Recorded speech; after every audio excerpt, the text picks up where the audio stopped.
যোৱা 2 মাহৰ ভিতৰত আপুনি বানপীড়িত ৰাইজক সহায় কৰাৰ বাবে আপোনাক চৰকাৰে চৌকছ জাৰি কৰিছে। কেতিয়াবা এনেকুৱা হয় জানো যে বানপীড়িত ৰাইজক মানুহে সহায় কৰে? আমি দেখি থাকোঁ পলিটিচিয়ানে কৰে, ইউটিউবাৰসকলে কৰে, বিভিন্নজনে কৰে, শিল্পী সাহিত্যিকসকলে কৰে। তো আপুনিও তেনেধৰণে সহায় কৰিবলৈ গৈছিলে, কিন্তু চৰকাৰে আপোনাক চৌকছ জাৰি কৰিলে বানপীড়িত ৰাইজক সহায় কৰিবলৈ যাওঁতে। কাৰণটো কি আছিল? চৰকাৰে আত্মসহায়ক গোট গঠন কৰি দিছে, চৰকাৰে আত্মসহায়ক গোটক টকা পইচাও দিছে চলিবৰ কাৰণে। তো চৰকাৰৰ ওপৰত বিশ্বাস হেৰাই আপুনি ধনশিৰি নিৰ্মাণ গোট আৰম্ভ কৰিছে সৰু পথাৰত। চৰকাৰে কৰিব নোৱাৰা কাম কি কৰিবলৈ গৈ আছে? কৰ্মসংস্কৃতিটো আচলতে ঘৰখনত এটা পৰিৱেশ নিৰ্মাণ হ'ব লাগিব, তেতিয়াহে কৰ্মসংস্কৃতি গঢ় ল'ব। আচলতে পিতৃ মাতৃক দেখিহে ল'ৰা ছোৱালীয়ে তেনেধৰণে দিশত আগবাঢ়ি যোৱাৰ যিটো মানসিকতা, সেই মানসিকতাটো গঢ় লয়। বৰ্তমান মোদীৰ চৰকাৰৰ দিন, প্ৰধানমন্ত্ৰী নৰেন্দ্ৰ মোদী, আপুনি অটল বিহাৰী বাজপেয়ীৰ অনুপ্ৰেৰণাৰে আগবাঢ়ি গৈছে। কিয় ভাবে অটল বিহাৰী বাজপেয়ী আপোনাৰ কাৰণে ৰোল মডেল? ইমান সতত থকাৰ পিছতো আপোনাৰ ক্ষেত্ৰতো আপুনি 2021 আপুনি টিকট নাপালে বিজেপিৰ পৰা, কিয়? বৰ্তমান সময়লৈকে আপোনাৰ কৰিবলৈ মন যোৱা কিছুমান কাম, এইখিনি মোৰ কাম কৰিবলৈ মন আছে, এইখিনি উন্নয়ন কৰিবলৈ মন আছে, বা যদি মই ৰাজনৈতিকভাৱে সফল হওঁ, যদি মই বিধায়ক হওঁ, এইখিনি মই কাম কৰিম, আজি প্লিজ মোক কৈ থৈ যাওকচোন। জীৱনটো কেনেকৈ উদযাপন কৰিব লাগে, জীৱন চুতীয়া ডাঙৰীয়াৰ পৰা জাষ্ট শুনিব বিচাৰিছোঁ।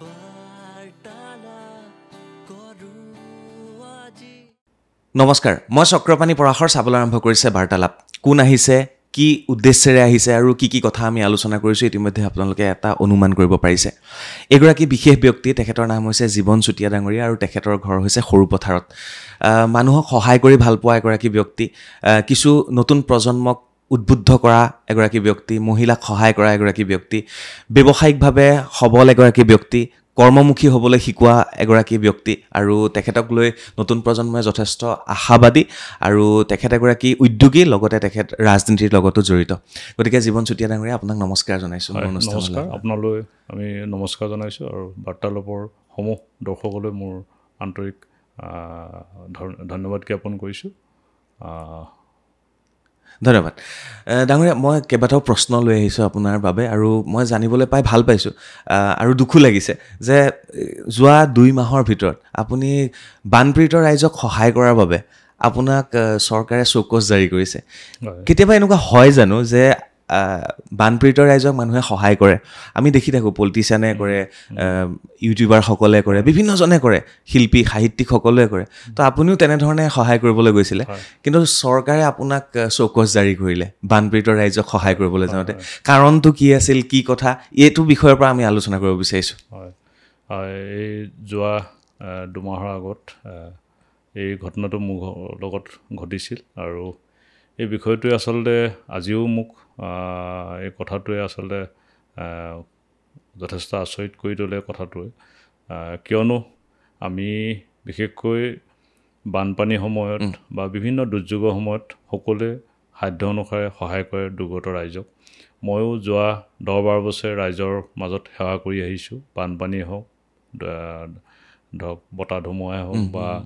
কৰোণা সময়তে হওক। কৰোণা সময়তো মই গোটেই সৰুপথাৰ সমষ্টিত প্ৰতিটো বুথে মই সাহাৰ্য আগবঢ়াইছিলোঁ, আৰু যোৱা ধনশিৰি বাঢ়নী পানীয়ে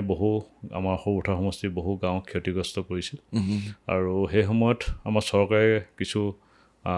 সাহাৰ্য শিবিৰ প্ৰতিষ্ঠা কৰিছিল,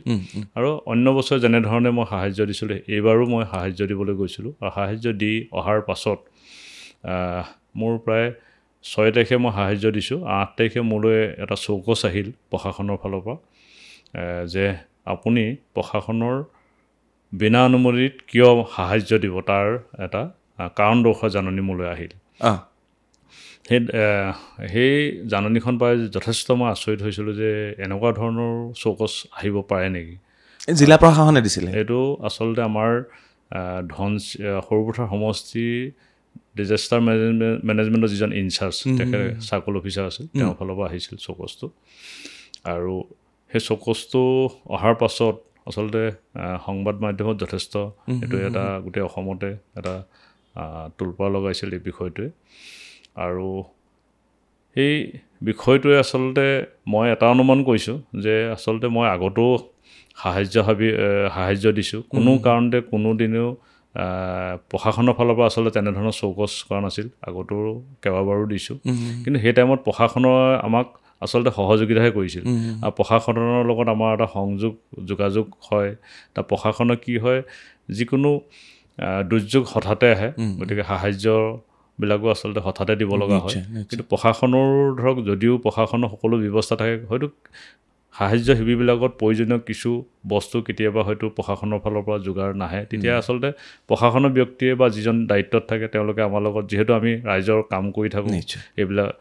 প্ৰশাসনৰ ব্যক্তিয়ে আমাৰ লগত যোগাযোগ কৰি তেওঁলোকৰ ফালৰ পৰা সাহায্য শিবিৰত যিসমূহ অসুবিধা দুই এপদ বস্তু যেনেকৈ নাথাকে সেইখিনি দিয়াৰ কাৰণে আমাক পৰামৰ্শ দিলে গতিকে সেইধৰণে প্ৰশাসনৰ লগত সদায় পৰামৰ্শ কৰি আমি বিগত দিনবিলাকত কাম কৰি আছোঁ এইবাৰো আচলতে আমি প্ৰশাসনে আচলতে এইবাৰ আমাৰ লগত কিয় এনেধৰণৰ এটা চৌকছ দিলে সেইটো আচলতে আমাৰ এটা ৰহস্য কথা আৰু মই ভাবোঁ যে মই যিহেতু ৰাজনীতিৰ লগত জড়িত যোৱা 21 চনত মই সৰুপথাৰ সমষ্টিৰ পৰা ভাৰতীয় জনতা পাৰ্টীৰ এজন প্ৰাৰ্থিত্ব প্ৰত্যাশী আছিলোঁ যোৱাবাৰ কিবা কাৰণত মই টিকেট নাপালোঁ তথাপিতো মই দলৰ নীতি আদৰ্শৰে দলৰ কাম অতি নিষ্ঠা সহকাৰে সেৱাৰ মনোভাৱে মই দলৰ কাম কৰি আছোঁ আৰু বৰ্তমানো দলত আমি দলৰ লগত জড়িত হৈ দলৰ সেৱা কৰি আহিছোঁ কিন্তু তেনে অৱস্থাত আচলতে চৌকছখনে যথেষ্ট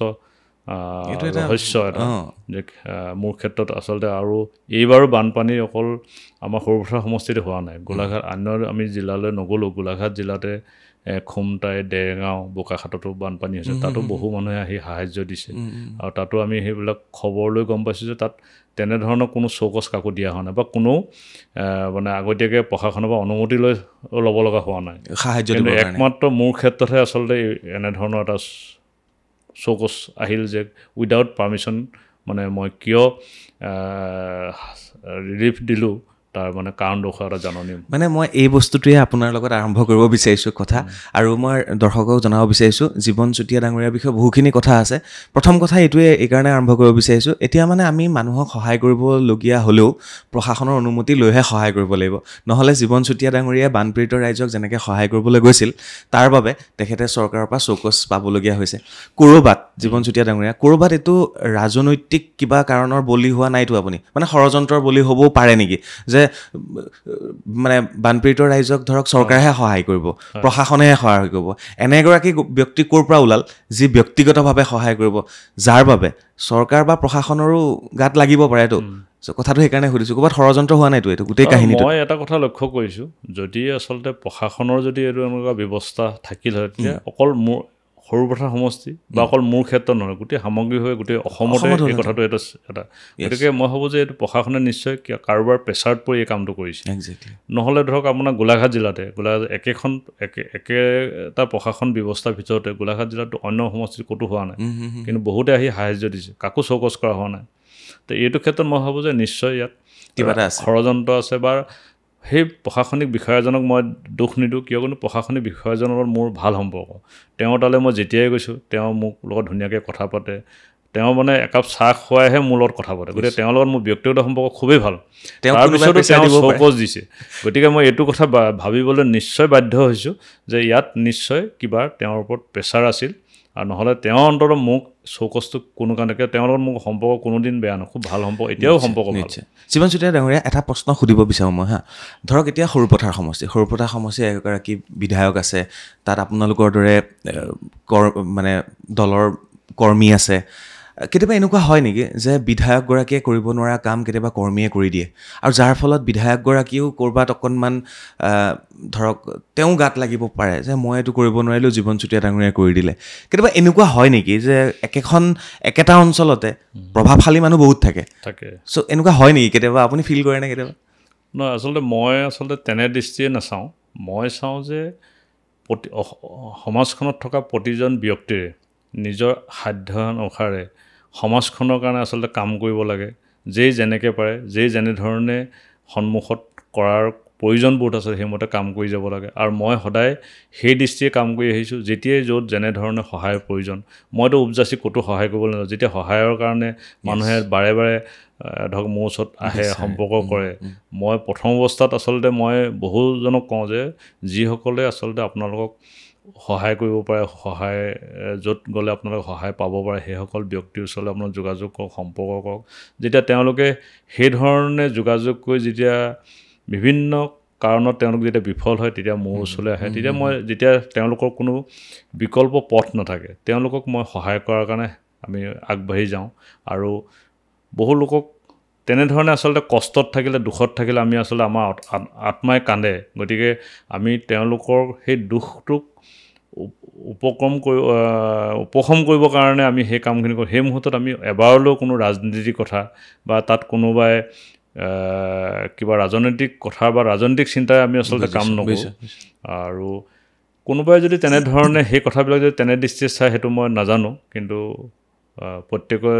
দৃষ্টি দৰ্শন বেলেগ বেলেগ নাই এইটো অসমত প্ৰথমবাৰৰ কাৰণে হ'ল আৰু এগৰাকী মানে মানুহক সহায় কৰা বানপীড়িত ৰাইজক সহায় কৰা ব্যক্তিয়ে সহায় কৰাৰ কাৰণে তেখেতক চৌকছ জাৰি কৰিলে প্ৰশাসনে এইটো এটা প্ৰথমবাৰ হ'ল অসমত আৰু সেইবাবে মই প্ৰথমতে আপোনাক এইটো প্ৰশ্ন কৰিবলৈ গ'লোঁ দ্বিতীয়তে মই জীৱন চুতীয়া ডাঙৰীয়াৰ বিষয়ে বহুতখিনি তথ্য আপোনালোকক জনাবলৈ বিচাৰিছোঁ আৰু সৰু পথাৰত তেখেতৰ এটা নাম আছে আৰু তেখেতে সৰু পথাৰত কিছুমান বেলেগ ধৰণৰ কাম কৰিছে যেনে ধৰক তেখেতে ধনশিৰি নিৰ্মাণ গোট নামেৰে এটা গোট আৰম্ভ কৰিছে য'ত তেখেতে মহিলা আৰু যুৱকৰ বাবে কিছু কাম কৰিছে চৰকাৰে আত্মসহায়ক গোট গঠন কৰি দিছে চৰকাৰে আত্মসহায়ক গোটক টকা পইচাও দিছে চলিবৰ কাৰণে তো চৰকাৰৰ ওপৰত বিশ্বাস হেৰাই আপুনি ধনশিৰি নিৰ্মাণ গোট আৰম্ভ কৰিছে সৰু পথাৰত চৰকাৰে কৰিব নোৱাৰা কাম কি কৰিবলৈ গৈ আছে আপুনি জীৱন চুতীয়া ডাঙৰীয়া আচলতে মই কোনো চৰকাৰৰ পলিচিৰ এগেইনষ্টত বা চৰকাৰে কৰিব নোৱাৰা কাম মোৰ নিচিনা এজন ব্যক্তিয়ে সেইখিনি কৰা কোনো কাৰণতে সম্ভৱ নহয় কিন্তু তথাপিতো আমি নিজৰ অঞ্চলটো যেতিয়া বহু দিনৰ পৰা ৰাইজৰ লগত জড়িত হৈ আছোঁ ৰাইজৰ সুখ দুখৰ লগত আমি জড়িত হৈ আছোঁ ৰাইজৰ অভাৱ অভিযোগৰ লগত জড়িত হৈ আছোঁ তেতিয়া আমি দেখিছোঁ যে আমি গাঁৱৰ যিসকল ব্যক্তি আৰু চৰকাৰে বিভিন্ন ধৰণৰ আঁচনিৰ জৰিয়তে আচলতে ৰাইজৰ সমস্যাসমূহ সম্পূৰ্ণৰূপে সমাধান কৰিব বুলি মই নাভাবোঁ কিয়নো সেইটো এটা আংশিক এটা সমাধান গতিকে অকল চৰকাৰী আঁচনিৰ লগতেই যদি বা আঁচনিৰ ওপৰতে যদি আমি নিৰ্ভৰ কৰি থাকোঁ তেতিয়া আচলতে সকলো সমস্যা সম্ভৱ কৰা নিশ্চয় সম্ভৱ নহ'ব বুলি মই ভাবোঁ আজিকালি চৰকাৰে হিতাধিকাৰী প্ৰস্তুত কৰে সেই এটা এটা আঁচনিৰ জৰিয়তে চৰকাৰে হিতাধিকাৰী প্ৰস্তুত কৰে তো আপোনাৰ বিষয়টো অলপ বেলেগ আপুনি ধনশিৰি নিৰ্মাণ গোট গঠন কৰিছে মহিলা আৰু যুৱক যুৱতীৰ বাবে আপুনি বেলেগ ধৰণে চিন্তা কৰিছে যিখিনি চিন্তা মই জানিব বিচাৰিছোঁ না মই আচলতে আমি যেতিয়া সমাজখনৰ লগত যেতিয়া আমি বিভিন্ন কাম কাজত জড়িত হৈ যেতিয়া ৰাইজৰ লগত সম্পৰ্কত থাকোঁ তেতিয়া ৰাইজৰ অসুবিধাবিলাক যেতিয়া আমি গম পাওঁ তেতিয়া আমি অনুভৱ কৰিছোঁ যে আমি যদি গাঁৱৰ শিপিনীসকলক কিয়নো গাঁৱৰ ঘৰৰ মহিলাবিলাক গৃহিণীগৰাকী আচলতে ঘৰখনৰ গোটেই পৰিকল্পনা আৰু ব্যৱস্থাৰ লগত আচলতে একেবাৰে মূল ব্যক্তি বুলি আমি ক'ব পাৰোঁ যিগৰাকী মহিলাৰ নেতৃত্বত ঘৰখন পৰিচালিত হয় গতিকে আমি ভাবিছোঁ যে গ্ৰাম্যাঞ্চলৰ সেই মহিলাগৰাকীক আচলতে আমি যদি অৰ্থনৈতিকভাৱে স্বাৱলম্বী কৰিব পাৰোঁ তেতিয়া সেই পৰিয়ালটোক আচলতে ল'ৰা ছোৱালীক শিক্ষা দীক্ষাৰে বা পৰিয়ালটোক এটা ভাল ধৰণে চলোৱাৰ কাৰণে যথেষ্ট মানে সহযোগ বা যথেষ্টখিনি সুবিধা হ'ব বুলি মই অনুভৱ কৰিছোঁ আৰু সেইকাৰণে আমি কি কৰিছোঁ গাঁৱৰ মহিলাসকলক স্বাৱলম্বী কৰাৰ কাৰণে যিহেতু আমাৰ অসমীয়া শিপিনীসকল গাঁৱৰ মহিলাসকল প্ৰত্যেকে একোগৰাকী সুনিপুণ শিপিনী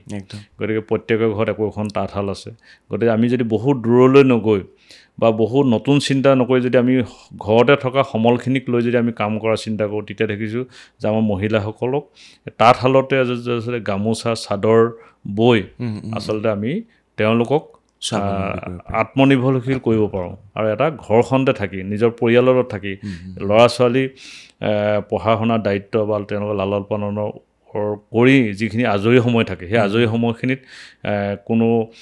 ওচৰ চুবুৰীয়াৰ লগত কথা পাতি বা মোবাইলত ফেচবুকত সময় নষ্ট নকৰি যদি তেওঁলোকে সেই আজৰি সময়খিনি যদি তাঁতশালত কটায় তেওঁলোকৰ সপোনবিলাক যদি তাঁতশালত সপোন ৰচিব বিচাৰে তে সেইসকল মহিলাক আমি উৎসাহ আৰু সহযোগিতা দিবলৈ কাম কৰিছোঁ আমি ধনশী নিৰ্মাণ গোটে আৰু আমি কি কৰিছোঁ যে মহিলাসকলৰ যিসকলৰ ঘৰত তাঁতশাল আছে তেওঁলোক ধুনীয়া ধুনীয়া কাপোৰ বব জানে তেওঁলোকক আমি তেওঁলোকৰ যে গামোচা বা চাদৰ বব বিচাৰে তেনেধৰণে তেওঁলোকৰ প্ৰয়োজনীয়তাৰ প্ৰতি লক্ষ্য ৰাখি তেনেধৰণে আমি তেওঁলোকৰ গামোচা বা চাদৰ ববৰ কাৰণে যি সূতাৰ প্ৰয়োজন সেই সূতাখিনি আমি দিয়াৰ ব্যৱস্থা কৰিছোঁ কিন্তু সেই সূতাখিনি আমি এটা কণ্ডিশ্যনত দিছোঁ কিন্তু আমি যদি সূতাখিনি এককালীনভাৱে দিওঁ সেয়াও এক বেনিফিচিয়াৰী সৃষ্টি হ'ব কিয়নো সেই সূতাখিনি যদি ফিট পায় তেওঁলোকে সেই কাপোৰ বৈ মেলি যিখিনি পইচা পাব সেইখিনি খৰচ কৰিব আৰু সেই কামটো এবাৰতে শেষ হৈ যাব গতিকে সেই কামটো যাতে এবাৰতে শেষ নহয় কণ্টিনিউছ হৈ থাকে যে ধাৰাবাহিকভাৱে এই কামটো চলি থাকে তাৰ কাৰণে আমি কি কৰিছোঁ তেওঁলোকক এটা কথা কৈছোঁ যে আমি যি সূতা দিম তাৰ যিটো মূল্য সেই মূল্যটো যেতিয়া তেওঁ গামোচা বা চাদৰ বৈ শেষ হ'ব তেতিয়া সেই গামোচা বা চাদৰৰ যিটো সূতাৰ মূল্য সেই সূতাৰ মূল্যটো আমাক দিব লাগিব আৰু তেওঁ বোৱাৰ বাবদ যিটো বোৱনী খৰচ সেইটো তেওঁলোকে পাব আৰু তেওঁলোকে সেই চাদৰ বা গামোচা বিক্ৰী কৰিবৰ কাৰণে দোকানে দোকানে যাব নালাগে আমি সেই চাদৰ বা গামোচা আমি নিজেই কিনি লোৱাৰ ব্যৱস্থা কৰিছোঁ তেতিয়া তেওঁলোকক আমি মাৰ্কেটো দিছোঁ যে সেই বিক্ৰী কৰিবৰ কাৰণে কাৰো ওচৰত যাব নালাগে মানে বজাৰৰ অভাৱত তেওঁলোকে যাতে কম দামত বিক্ৰী কৰিব নালাগে যিটো বজাৰৰ যিটো মূল্য যিটো তেওঁলোকে যিটো মূল্য সেই উচিত মূল্যত আমি কিনি লোৱাৰ ব্যৱস্থা কৰিছোঁ যাতে তেওঁলোকে উচিত মূল্য বোৱনী খৰচটো পায় আৰু তেওঁলোকে নেক্সট যেতিয়া আকৌ ববলৈ আৰম্ভ কৰিব তেতিয়া আমি আকৌ সূতা যোগান দিম গতিকে আমি সূতা দিয়া প্ৰক্ৰিয়াটো চলি থাকিব আৰু তেওঁলোকে বোৱাৰ প্ৰক্ৰিয়াটো চলি থাকিব আৰু মাহেকীয়া আমি দেখিছোঁ যে এগৰাকী মহিলাই যদি ইচ্ছা কৰে গোটেই দিনটো 8 ঘণ্টা সময় যদি এগৰাকী মহিলাই দিব পাৰে তেতিয়া এগৰাকী মহিলাই মিনিমাম 3খন গামোচা বব পাৰে প্ৰতিদিনে আৰু যদি তেওঁ আজৰি সময়ত বয় যদি তেওঁ 2খনো বব পাৰে 2খনো নবয় যদি 1খনো বয় তেতিয়াও অন্তত আমি 1খনকেও যদি ধৰোঁ মাহত 30খন গামোচা মানে 3000 টকা মিনিমাম গতিকে এটা পৰিয়ালে অতি কম সময়ও যদি দিয়ে তেতিয়াও 3000 টকা এগৰাকী শিপিনীয়ে মানে ইনকাম কৰিব পাৰে তাত দ্বিতীয় লাভটো হ'ল কি যেতিয়া ঘৰখনৰ অভিভাৱক মূল যিসকল পিতৃ মাতৃ যেতিয়া ঘৰখনত আজৰি সময়খিনি যেতিয়া কাম কৰাৰ এটা পৰিৱেশ হ'ব মাকগৰাকীয়ে যদি তাঁতৰ শালত সময় আজৰি সময়খিনি কটায় বা তেওঁৰ পিতৃয়ে যদি বাৰীত শাক পাচলি হওক বা খেতি বাতিত জড়িত হয় গতিকে ইয়াৰ জৰিয়তে কি হ'ব ঘৰখনত এটা কৰ্ম সংস্কৃতি গঢ় ল'ব কৰ্ম সংস্কৃতি গঢ় লোৱাৰ লগে লগে তেওঁলোকৰ যিসকল ল'ৰা ছোৱালী তেওঁলোকেও আচলতে আমি দেখিছোঁ যে সদায় ল'ৰা ছোৱালীয়ে মাক দেউতাকক দেখি পেলাই অনুকৰণ কৰে গতিকে মাক দেউতাকে যেতিয়া কৰ্মত জড়িত হৈ থাকিব কৰ্ম সংস্কৃতি এটা ঘৰখনত থাকিব তেতিয়া ল'ৰা ছোৱালীয়ে আচলতে মাক দেউতাকক অনুসৰণ কৰি তেওঁলোকৰ মাজতো এটা কৰ্ম কৰাৰ প্ৰতি যিটো আগ্ৰহ বা হেঁপাহ এইটো মানে তেওঁলোকৰ মাজত আমি দেখা পাওঁ আৰু সেইটো কৰ্ম সংস্কৃতি ক'ব নোৱাৰাকৈ আচলতে তেওঁলোকৰ সেই ল'ৰা ছোৱালীবিলাকৰ মাজতো এটা গঢ় ল'ব গতিকে এইটোৱে আচলতে দুটা কথা হ'ব এটা হ'ল আমি কাম কৰি ঘৰখনলৈ আৰ্থিক সচ্ছলতা আহিব আৰু লগতে ঘৰখনৰ এটা কৰ্ম সংস্কৃতি গঢ় ল'ব আৰু সেই কৰ্ম সংস্কৃতিয়ে সেই সন্তানসকলক ল'ৰা ছোৱালীসকলক ভৱিষ্যতে পঢ়া শুনা কৰি উঠাৰ পাছত যাতে চাকৰিমুখী বা চাকৰি নাপায় হতাশাত থাকিব লগা নহয় বা তেওঁলোকে কৰ্ম কৰিবৰ কাৰণে যিটো কনফিডেন্স বা যিটো আত্মবিশ্বাস লাগে এই আত্মবিশ্বাসটো আচলতে ঘৰখনতে গঢ় লৈ উঠিব আৰু ভৱিষ্যতৰ দিনত তেওঁলোকে নিশ্চয় একোজন বিভিন্ন কৰ্মত জড়িত হৈ নিজকে স্বাৱলম্বী কৰাৰ ক্ষেত্ৰত আগবাঢ়ি যাব নিশ্চয় নিশ্চয় জীৱন চুতীয়া ডাঙৰীয়া আপুনি এটা কথা খুব ভাল কথা এটা কৈছে যিটো শুনি মোৰ খুব ভাল লাগিল যেতিয়া আমি কথা পাতি আছিলোঁ আপোনাৰ ঘৰখনত সকলো ব্যৱসায়ী কোনো চৰকাৰী চাকৰিয়াল কোনো নাই আপোনাৰ বাইদেউ আপোনাৰ ভণ্টি আপোনাৰ দাদা আপোনাৰ পিতৃৰ পৰা আৰম্ভ কৰি সকলো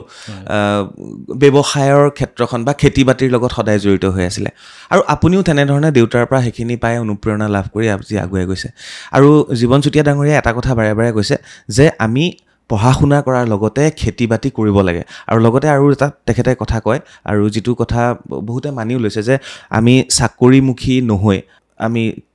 ব্যৱসায়মুখী হ'ব লাগে জীৱন চুতীয়া ডাঙৰীয়া আপোনাৰ পৰা এই কথাখিনি যদি মই শুনো তে মোৰো ভাল লাগিব আৰু মোৰ দৰ্শকেও অনুপ্ৰেৰণা পাব কেনেকৈ আচলতে চৰকাৰেতো চাকৰি দিয়ে আছে হয় চৰকাৰে চাকৰি দি আছে চৰকাৰে মেৰিট বেচিছত দি আছে আমি দেখি আছোঁ যে আজিৰ দিনত যথেষ্ট স্বচ্ছভাৱে চাকৰি পাইছে যিসকল আচলতে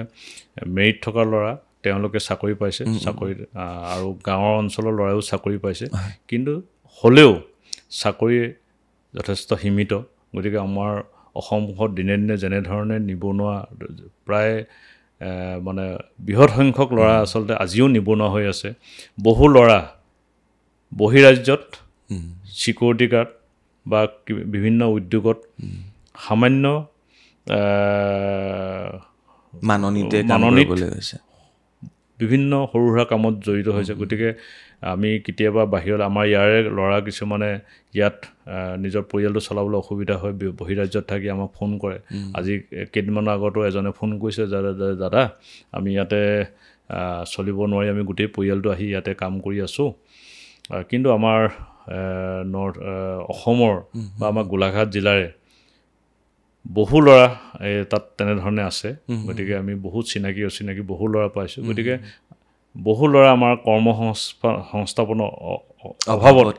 আমাৰ আচলতে প্ৰতি বছৰে বহু ল'ৰা বাহিৰলৈ গৈ আছে আনকি আজিকালি এইটোও আপুনি আমি গম পাইছোঁ যে বহু যুৱকৰ ওপৰতো বহু যুৱতীও কৰ্মসংস্থাপনৰ বহিৰাজ্যত গৈছে তেনে উদাহৰণ আমাৰ গাঁও অঞ্চলবিলাকত আছে গতিকে ই এটা বৰ ডাঙৰ সমস্যা গতিকে চৰকাৰে চাকৰি দি চৰকাৰে বিভিন্ন আঁচনি দি আচলতে এই সমস্যা কোনো কাৰণতে সমাধান কৰা সম্ভৱ নহয় ইয়াতো এটা পৰিত্ৰাণৰ উপায় লাগিব তাৰ মই ভাবোঁ যে পৰিত্ৰাণৰ উপায় একমাত্ৰ হৈছে যে আমি আমাৰ অসমীয়া ডেকা ল'ৰা যুৱক যুৱতীসকল আচলতে ব্যৱসায়মুখী হ'ব লাগিব উদ্যোগমুখী হ'ব লাগিব গতিকে তেতিয়াহে আচলতে এই বৃহৎ যিটো নিবনুৱা সমস্যা এই সমস্যাটো সমাধান হ'ব আৰু আপুনি যিহেতু এটা কথা কৈছিল যে আমাৰ পৰিয়ালটো কেনেধৰণে কৃষি কৰ্মৰ লগত বা ব্যৱসায়ৰ লগত গোটেই পৰিয়ালটো জড়িত ইয়াৰ এটা আচলতে আমি অলপ আগতে যিটো কথা কৈছিলোঁ যে কৰ্মসংস্কৃতিটো আচলতে ঘৰখনত এটা পৰিৱেশ নিৰ্মাণ হ'ব লাগিব তেতিয়াহে কৰ্মসংস্কৃতি গঢ় ল'ব আচলতে পিতৃ মাতৃক দেখিহে ল'ৰা ছোৱালীয়ে তেনেধৰণে দিশত আগবাঢ়ি যোৱাৰ যিটো মানসিকতা সেই মানসিকতাটো গঢ় লয় আমাৰ মনতো ঠিক তেনেধৰণে গঢ় লৈছিল কিয়নো মোৰ পিতৃ মোৰ এক ৰোল মডেল গতিকে পিতৃয়ে আমি সৰুৰ পৰা দেখি আহিছোঁ যেতিয়া আমি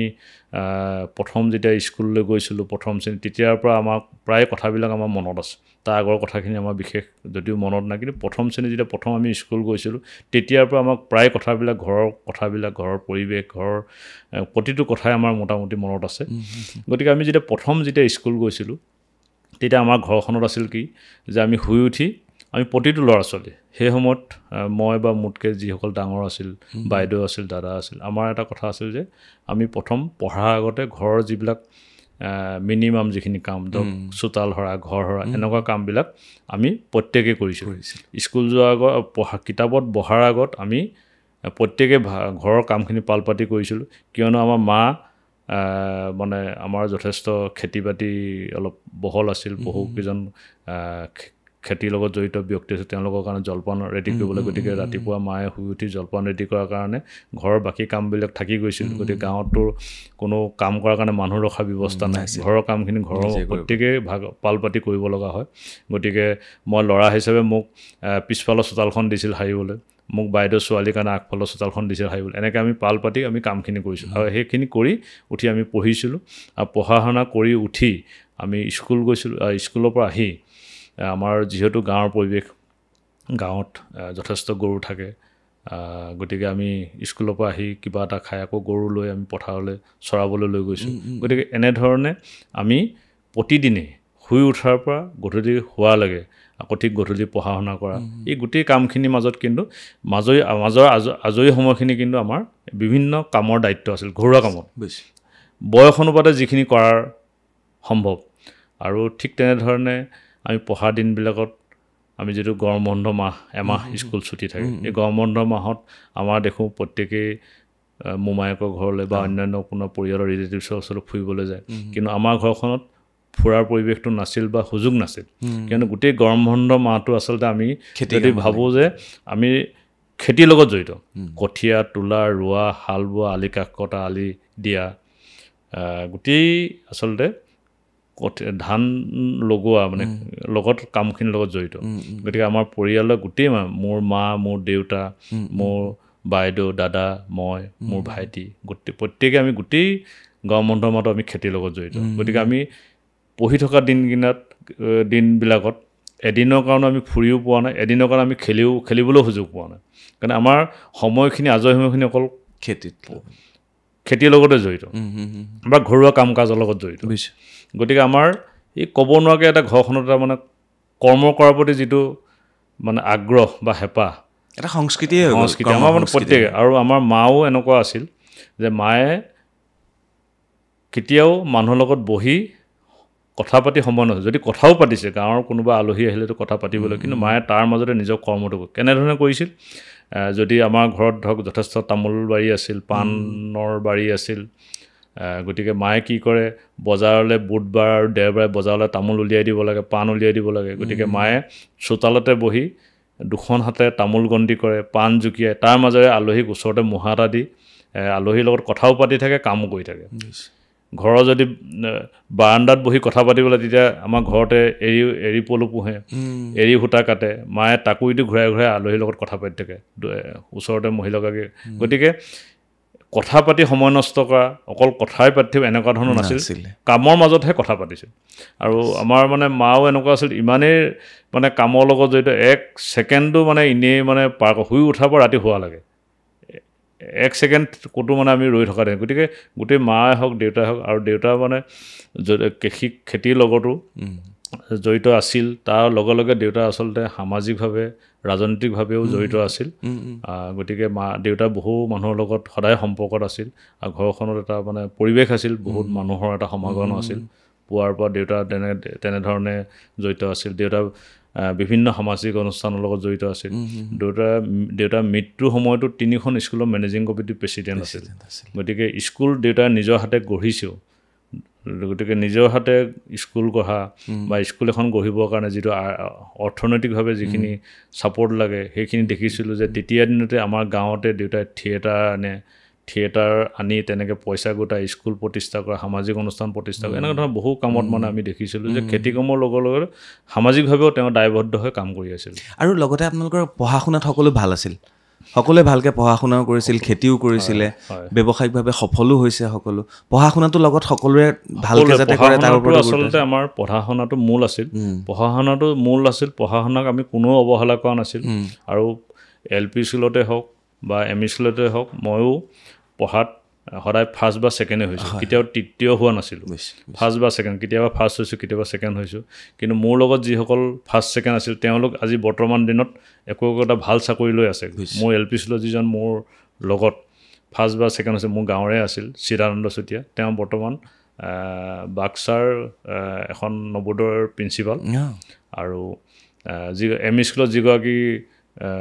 মোৰ সহপাঠী আছিল তেওঁ ফাৰ্ষ্ট বা আমি ছেকেণ্ড হওঁ তেওঁ বন্দনা শ্যাম গোহাঁই তেওঁ শিলচৰ মেডিকেল কলেজত গাইনৰ ডিপাৰ্টমেণ্টৰ হেড হিচাপেও আছিল গতিকে আমি পঢ়া শুনাত আমি যিসকল ফাৰ্ষ্ট ছেকেণ্ড আছিলোঁ সেইখিনি কিন্তু বৰ্তমান চাকৰিলৈ যথেষ্ট ভাল ধৰণে এষ্টাব্লিছ কিন্তু আমি কৃষিমুখী বা কৰ্মমুখী হৈ কিন্তু ব্যৱসায়ৰ লগত জড়িত হৈ বৰ্তমান এনেধৰণে সময়খিনি পাৰ কৰি আছোঁ খুব ভাল লাগিছে আপোনালোকৰ কথা পাতি আৰু এটা কথা মই সুধিবলৈ মন গৈছে আপুনি ব্যৱসায় আৰম্ভ নিজে যেতিয়া কৰিছিলে আপুনি প্ৰায় 3 বছৰ এখন ট্ৰাক গুৱাহাটীত কিনি গুৱাহাটীৰ পৰা অসমৰ বেলেগ বেলেগ প্ৰান্তলৈ ট্ৰাকখন লৈ যাব লাগে আৰু প্ৰায় 3 বছৰ সময় আপুনি ট্ৰাকতে খাইছে ট্ৰাকতে শুইছে ট্ৰাকতে টোপনি গৈছে নিজৰ সপোনৰ যাত্ৰা আৰম্ভ কৰিছে সঁচাকৈ ট্ৰাকেৰে আপোনাৰ জীৱনৰ প্ৰথম আৰম্ভ আছিলে ব্যৱসায় কেনেকৈ এতিয়া আপুনি চাহ বাগানৰ স্বত্বাধিকাৰী আপোনাৰ ক্ৰেচাৰ আছে আপুনি এগৰাকী ভাল কণ্ট্ৰেক্টৰ আৰম্ভণিটো সদায় মনত থাকেতো 3 বছৰ আপুনি ট্ৰাকত শুইছে খাইছে উঠিছে বহিছে এই যাত্ৰাটো অকণমান কওক হয় মই আচলতে শৈক্ষিক জীৱন সামৰণি মাৰিছিলোঁ 1995 চনত আৰু 96ত প্ৰথম আমাৰ যিখন আপুনি ইতিমধ্যে এখন ট্ৰাকৰ কথা ক'লে এই ট্ৰাকখন আমি গুৱাহাটীতে আমাৰ কি কয় সেই টাইমত আচলতে লখিমী গাঁৱলীয়া বেংক বুলি আছিলে লখিমী গাঁৱলীয়া বেংকৰ ফাইনেন্স লৈ এখন ফুল পঞ্জাৱ ট্ৰাক মই কি কয় লৈছিলোঁ আৰু সেই ট্ৰাকখন লৈ মই অসমৰ বিভিন্ন জেগাত তাৰ উপৰিও চুবুৰীয়া মেঘালয়লৈ এই ট্ৰাকখন প্ৰায় 3টা বছৰ মই সেই ট্ৰাকখনতে দিন পাৰ কৰিছিলোঁ মোৰ গোটেই জীৱন সংগ্ৰাম সেই 3 বছৰ প্ৰায় সেই ট্ৰাকখনতে আৰম্ভ হৈছিল মোৰ পুৱা ট্ৰাকখনতে পুৱাইছিল আৰু ৰাতিও মোৰ সেই ট্ৰাকখনতে টোপনি গৈছিলোঁ গতিকে আমি আচলতে এই ট্ৰাকৰ জাৰ্ণিটো কেনেধৰণৰ কষ্টকৰ এইটো আপোনালোকে সকলোৱে জানে খোৱা বোৱাৰ যথেষ্ট অসুবিধা বা টোপনি যোৱাৰো যথেষ্ট অসুবিধা কিন্তু তাৰ মাজতে আমি সেই কৰ্মখিনি কৰি আছিলোঁ যে আমাৰ জাৰ্ণিটো এনেকুৱা আছিল যে আমাৰ ধৰক গুৱাহাটীত আমি বিভিন্ন দালাল থাকে তেওঁলোকে এটা কমিশ্যন লৈ তেওঁলোকে নিৰ্দিষ্ট জেগাৰ পৰা বস্তু লোড কৰিবলৈ পঠাই দিয়ে এই বস্তুখিনি লোড কৰি আমি সেই গাড়ীখনতে গুচি যাওঁ গৈ পেলাই ৰাতি 12মান বজালৈকে গাড়ীখন চলে 12 বজাত গাড়ীখন কোনোবা এখন ৰাস্তাৰ কিনাৰত ধাবা গাড়ীখন ৰখাই দিয়ে গতিকে আমাৰ ড্ৰাইভাৰ থাকে হেণ্ডিমেন থাকে তেওঁলোকে সেই গাড়ীৰ তলতে ছিটটো পাই তাতে ষ্টভটো লৈ তাতে ভাত ৰান্ধে আমি তেওঁলোকৰ লগতে সেই গাড়ীৰ তলতে ছিট পাই তাতে আমি একেলগে খাই আকৌ ৰাতি আমি ফুল পঞ্জাৱত এটা কেবিন থাকে মোৰ কাৰণে এটা সুকীয়াকৈ ওপৰত ছিট আছিল তাতে আমি ৰাতি শুওঁ আকৌ ৰাতিপুৱা 6টা বজাত 5:30 আমি উঠোঁ সেই ধাবাখনতে আমি একাপ চাহ খাই আকৌ আমাৰ দিনটোৰ কাৰণে যাত্ৰা আৰম্ভ হয় নিৰ্দিষ্ট সময়ত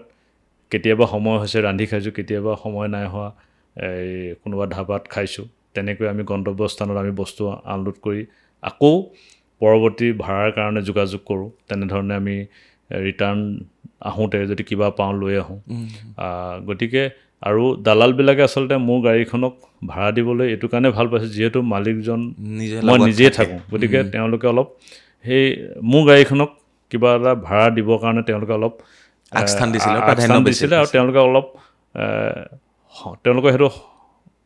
সুবিধা হৈছিল মানে মালিকজন যিহেতু থকাৰ কাৰণে তেওঁলোকে অলপ কিছু ক্ষেত্ৰত কনফিডেণ্ট হৈছিলে যে এইটো আমাৰ বস্তুখিনি টাইমত পাবগৈ বা সঠিকভাৱে পাবগৈ গতিকে আমি তেনেধৰণে প্ৰায় 3টা বছৰ মই বছৰত মাত্ৰ 3বাৰ ঘৰলৈ গৈছিলোঁ আমাৰ 3টা বিহু থাকে বিহুৰ সময়ত বিহুৰ আগদিনাখন ঘৰত গৈ ওলাওঁ বিহুত এদিন বা দুদিন ট্ৰাক লৈ যায় নে ট্ৰাক লৈয়ে ঘৰ তেনেকৈয়ে যাওঁ আকৌ সেই ট্ৰাকেই মোৰ ঘৰ ট্ৰাকেই মোৰ মানে সকলো গতিকে তেনেধৰণে 3টা বছৰ আৰু তেতিয়া আমাৰ সেই 3টা বছৰ যথেষ্ট ভাল চলিছিল মই তেতিয়া চাইছিলোঁ প্ৰায় 40-50 হাজাৰ আমি সকলো খৰচ বছ কৰি তেতিয়া থাকি গৈছিল তেতিয়া যথেষ্ট আৰু কিয়নো তাৰপিছত পৰৱৰ্তী পৰ্যায়ত যেতিয়া বটগছ লাইন হ'ল তেতিয়া আমাৰ ব্যৱসায়বিলাক লাহেকৈ ডাউন হ'ল তেতিয়া ব্যৱসায়ত আচলতে কি হয় কোনো ব্যৱসায় বহুত দীঘলীয়া সময়ৰ কাৰণে ভাল নচলে যেতিয়া ব্যৱসায়টো অকণমান ডাউন আহে তেতিয়া আমি আকৌ বিকল্প সন্ধান কৰিব লগা হয় তাৰ পৰৱৰ্তী পৰ্যায়ত মই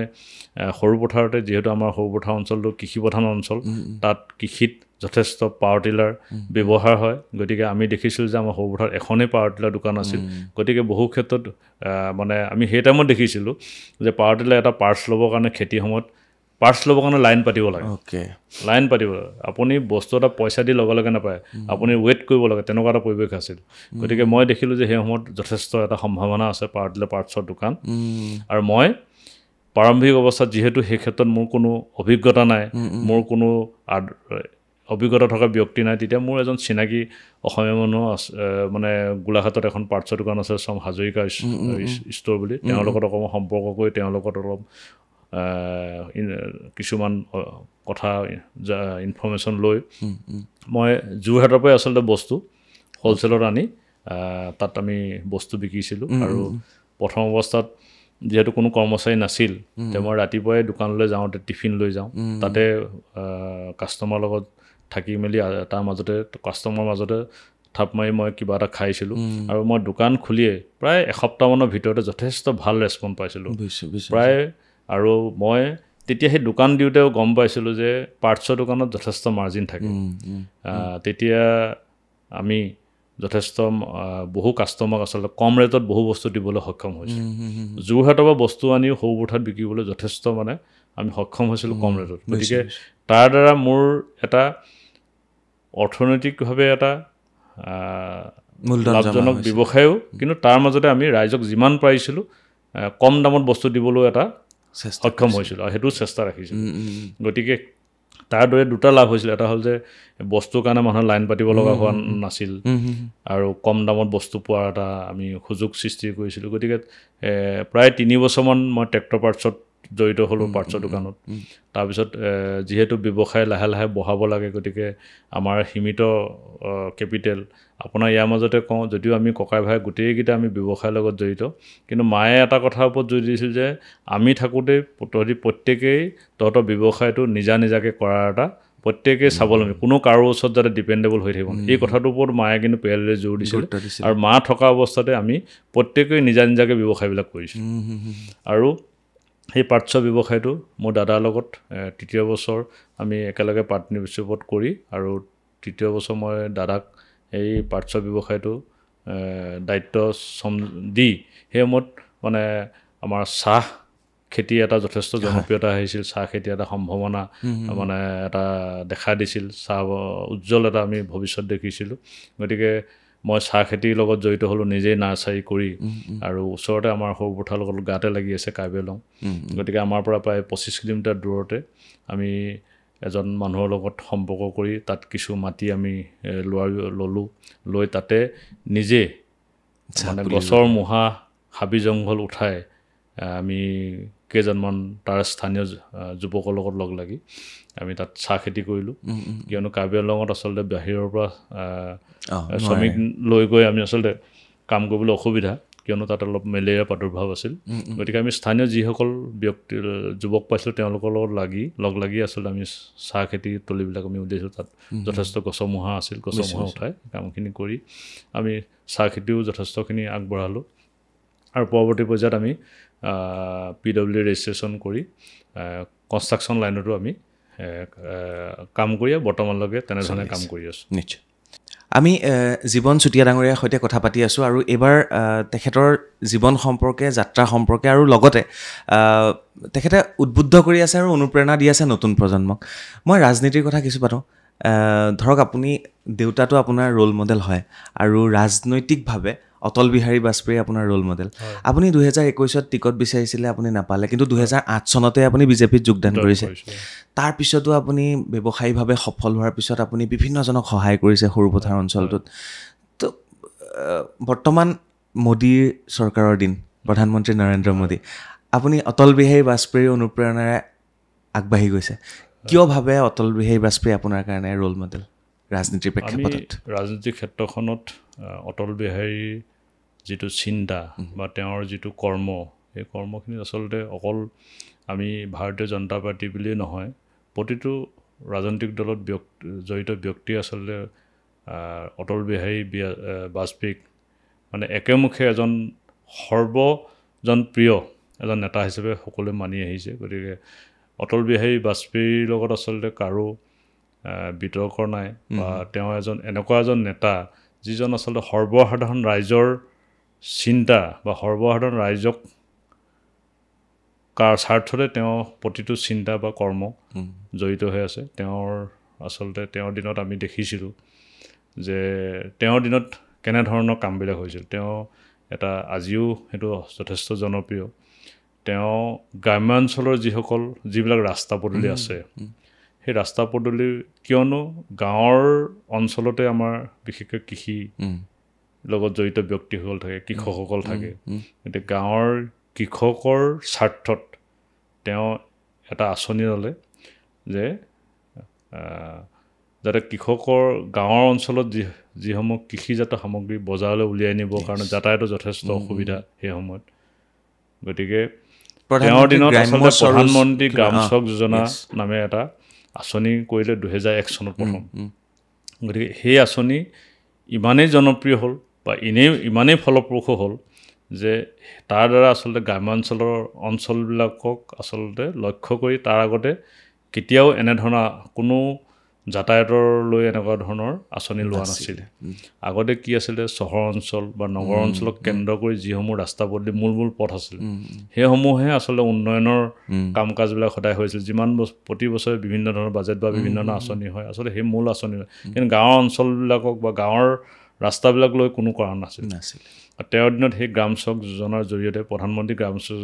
চড়ক যোজনাৰ জৰিয়তে একমাত্ৰ সেই ৰাস্তাবিলাকক কৰা হৈছিল যিবিলাকে গাঁও অঞ্চলৰ মানে টাউনৰ মূল পথবিলাকৰ লগত সংযোগ কানেক্টিভিটি খুব ভাল হৈছিল। আৰু তেওঁলোকে এটা যাতে সেইটোত যাতে কোনো পাৰ্চেলিটি নহয় বা তাত যাতে কোনো প্ৰতাৰিত হ'ব লগা নহয়, যাতে কাৰোবাক যাতে তাতে কোনোবাই বঞ্চিত নহয়, তাৰ কাৰণে তেওঁ এটা ছিষ্টেম কৰিছিলে যে সেই সময়ত কৈছে যে যিবিলাক গাঁও প্ৰথম যিটো আঁচনি লৈছিল,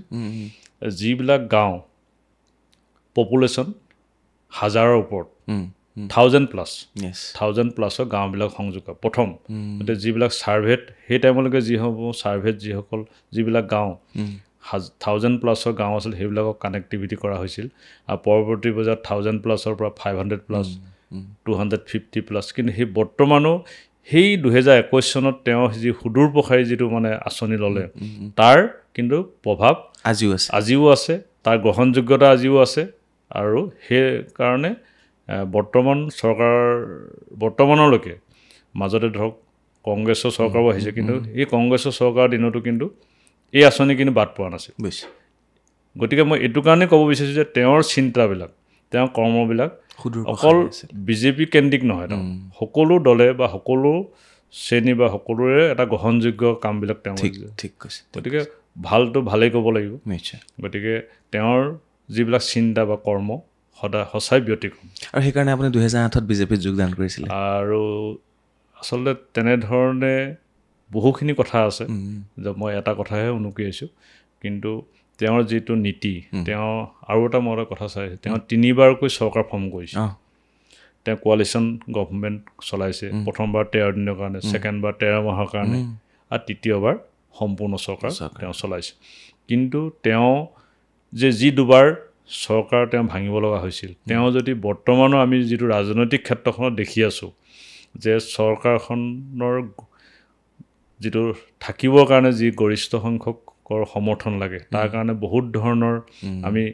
দেখিছোঁ হৰ্চ ট্ৰেডিঙলৈকে দেখুওৱা হৈছে কিন্তু তেওঁ তেনেধৰণৰ ব্যৱস্থা চিন্তা কৰা হ'লে কিন্তু তেওঁ চৰকাৰ কেতিয়াও ভাঙিবলৈ নাপায় নিশ্চয় এজন সাংসদৰ কাৰণেও তেওঁ চৰকাৰ ভাঙিছে কিন্তু বৰ্তমান কোনো ৰাজনৈতিক ক্ষেত্ৰখনত তেনেধৰণৰ চিন্তা বা তেনেধৰণৰ কাম কৰা ইমান এটা সততা নাই ৰাজনৈতিক ক্ষেত্ৰত সততা ক'বলৈ এয়া হ'ল তেওঁৰ ৰাজনৈতিক মূল্যবোধৰ ৰাজনীতি যিটো কোৱা যায় আচলতে তেওঁ এটা মূল্যবোধৰ ৰাজনীতি কৰিছে আৰু সাধাৰণ শ্ৰেণীৰ ৰাইজৰ কাৰণে চিন্তা কৰি কাম কৰিছিল আৰু গ্ৰাম্য অঞ্চলৰ যিটো তেওঁ আৰু এটা আছে যে গান্ধীবাদী এটা আদৰ্শ আছিল যিটো গাঁৱৰ গ্ৰাম্য অঞ্চলৰ বা সাধাৰণ মানুহৰ কাৰণে গতিকে তেওঁৰ চিন্তাবিলাক আচলতে ব্যতিক্ৰম তেওঁৰ যিটো আদৰ্শ বা তেওঁৰ যিটো নীতি সেই নীতিক আচলতে সদায় আমি সদায় সন্মান জনাই আহিছোঁ আৰু সদায় তেওঁৰ আচলতে অদ্বিতীয় নেতা কিন্তু এটা কথা সুধো ইমান সতত থকাৰ পিছতো আপোনাৰ ক্ষেত্ৰতো আপুনি 2021ত আপুনি টিকট নাপালে বিজেপিৰ পৰা কিয় আচলতে ৰাজনৈতিক ক্ষেত্ৰখনত আমি কাম কৰি থাকোঁ আমি সদায় ভাল আশা কৰিয়ে কাম কৰি থাকোঁ কেতিয়াবা সততাৰে নিষ্ঠাৰে সেৱাৰ মনোভাৱে কাম কৰাৰ পাছতো কেতিয়াবা আমি আচলতে যেনেধৰণে তাত পাব লাগে কোনোবা যদিও নাই পোৱা কিন্তু ৰাজনৈতিক ক্ষেত্ৰখনত আচলতে কোনো কথাই মানে নিশ্চয়তা নাথাকে ৰাজনৈতিক ক্ষেত্ৰত এটা অনিশ্চয়তা সদায় থাকে গতিকে আমি ভাল এটা আশা কৰি সদায় কাম কৰি আছোঁ মই ভাবোঁ যে যোৱাবাৰ 21ত আমি কিবা কাৰণত আমি নাপালোঁ কিন্তু আমি অহা 26ত মই ভাবোঁ যে দলে এটা বিবেচনা কৰিব বা যদি কৰে আমি ৰাইজৰ সেৱা সদায় কৰি আছোঁ গতিকে ৰাইজৰ স্বাৰ্থত কাম কৰিবলৈ সদায় প্ৰস্তুত আছোঁ এতিয়াৰ যিজন বিধায়ক বিশ্বজিৎ ফুকন আপোনাৰ লগতো নিশ্চয় ভাল তেখেতৰ একেটা দলৰে যদি আপুনি টিকট বিচাৰে তেওঁ অসন্তুষ্টি প্ৰকাশ নকৰিবনে বা তেওঁ যদি আকৌ বিচাৰে আপুনিওতো অসন্তুষ্টি প্ৰকাশ কৰিব টিকট কোনে পাব এইবাৰ নহয় এতিয়া মই এইটো এটা কথাই কওঁ যদি আমি ৰাজনীতি আচলতে দলৰ স্বাৰ্থত যদি আমি ৰাজনীতি কৰোঁ তেতিয়া আচলতে এই কথাবিলাক নাহে যিহেতু 21 চনত মই টিকেট পোৱা নাই তেওঁ পাইছে মই কোনো বিৰোধিতা কৰা নাই বা মই কোনো নিৰ্দলীয় খেলা নাই বা মই অন্য ৰাজনৈতিক দললৈও যোৱা নাই আৰু এতিয়া বৰ্তমানো দলে যেনেধৰণে আমাক দায়িত্ব দিছে যেনেধৰণে আমাক দলে সুযোগ দিছে সুবিধা দিছে আমি সেইধৰণে দলৰ সেৱা কৰি আহিছোঁ গতিকে মই ভাবোঁ যে দলৰ স্বাৰ্থত সকলোৱে দলৰ সিদ্ধান্ত নিশ্চয় মানি ল'ব একেটা সমষ্টিতে দুজন বাঘ থাকিব পাৰে জানো হয় কথাবিলাক নিশ্চয় বহুতে তেনেধৰণে কয় গতিকে ৰাজনীতিক ক্ষেত্ৰখনত আচলতে তেনেধৰণে প্ৰতিটো সমষ্টিতে এইটো স্বাভাৱিক কথা প্ৰতিটো সমষ্টিত 3জন 4জন ক'ৰবাত হয়তো 5জন 6জনো থাকে মইতো ভাবোঁ যে আমাৰ সৌধা সমষ্টিত মাত্ৰ আমি 2জনহে আছোঁ এটা দলত গতিকে যদি সেই দিশে চাই অন্য সমষ্টিতকৈতো মই ভাবোঁ যে আমি সৌধত এই দলত কাম কৰি থকা মানুহ অলপ কমেই আছোঁ গতিকে নিশ্চয় এইবিলাক অসুবিধা নহ'ব চুতীয়া ডাঙৰীয়া মোক দুটা কাৰণ কওক কিয় আপোনাক দলে টিকট দিব আপুনি নিজৰ যিটো বিশ্বাসেৰে আপুনি ক'ব বুলি ভাবে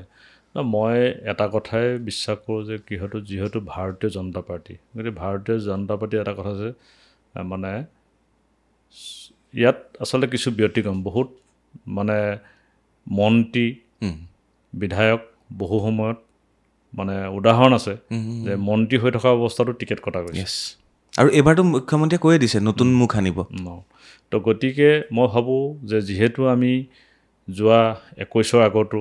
বা বৰ্তমানো তেতিয়াও আমি টিকেট বিচাৰিছিলোঁ নাই পোৱা দলতে সেৱা কৰি আহিছোঁ বৰ্তমানো কৰি আহিছোঁ গতিকে আমি যিটো দলক ধাৰাবাহিকভাৱে আমি দলৰ লগত কৰি আছোঁ কাম কৰি আছোঁ দলক সেৱা আগবঢ়াই আছোঁ দলৰ লগত আমি নীতি আদৰ্শৰ লগত আমি চলি আছোঁ গতিকে মই ভাবোঁ যে নিশ্চয় এবাৰ দলে বিবেচনা কৰিব আৰু সেইটো সম্পূৰ্ণ দলৰ ওপৰত কথা গতিকে আমি আশাহে কৰিব পাৰোঁ বাকী সম্পূৰ্ণ সিদ্ধান্ত দলৰ দলে যদি সিদ্ধান্ত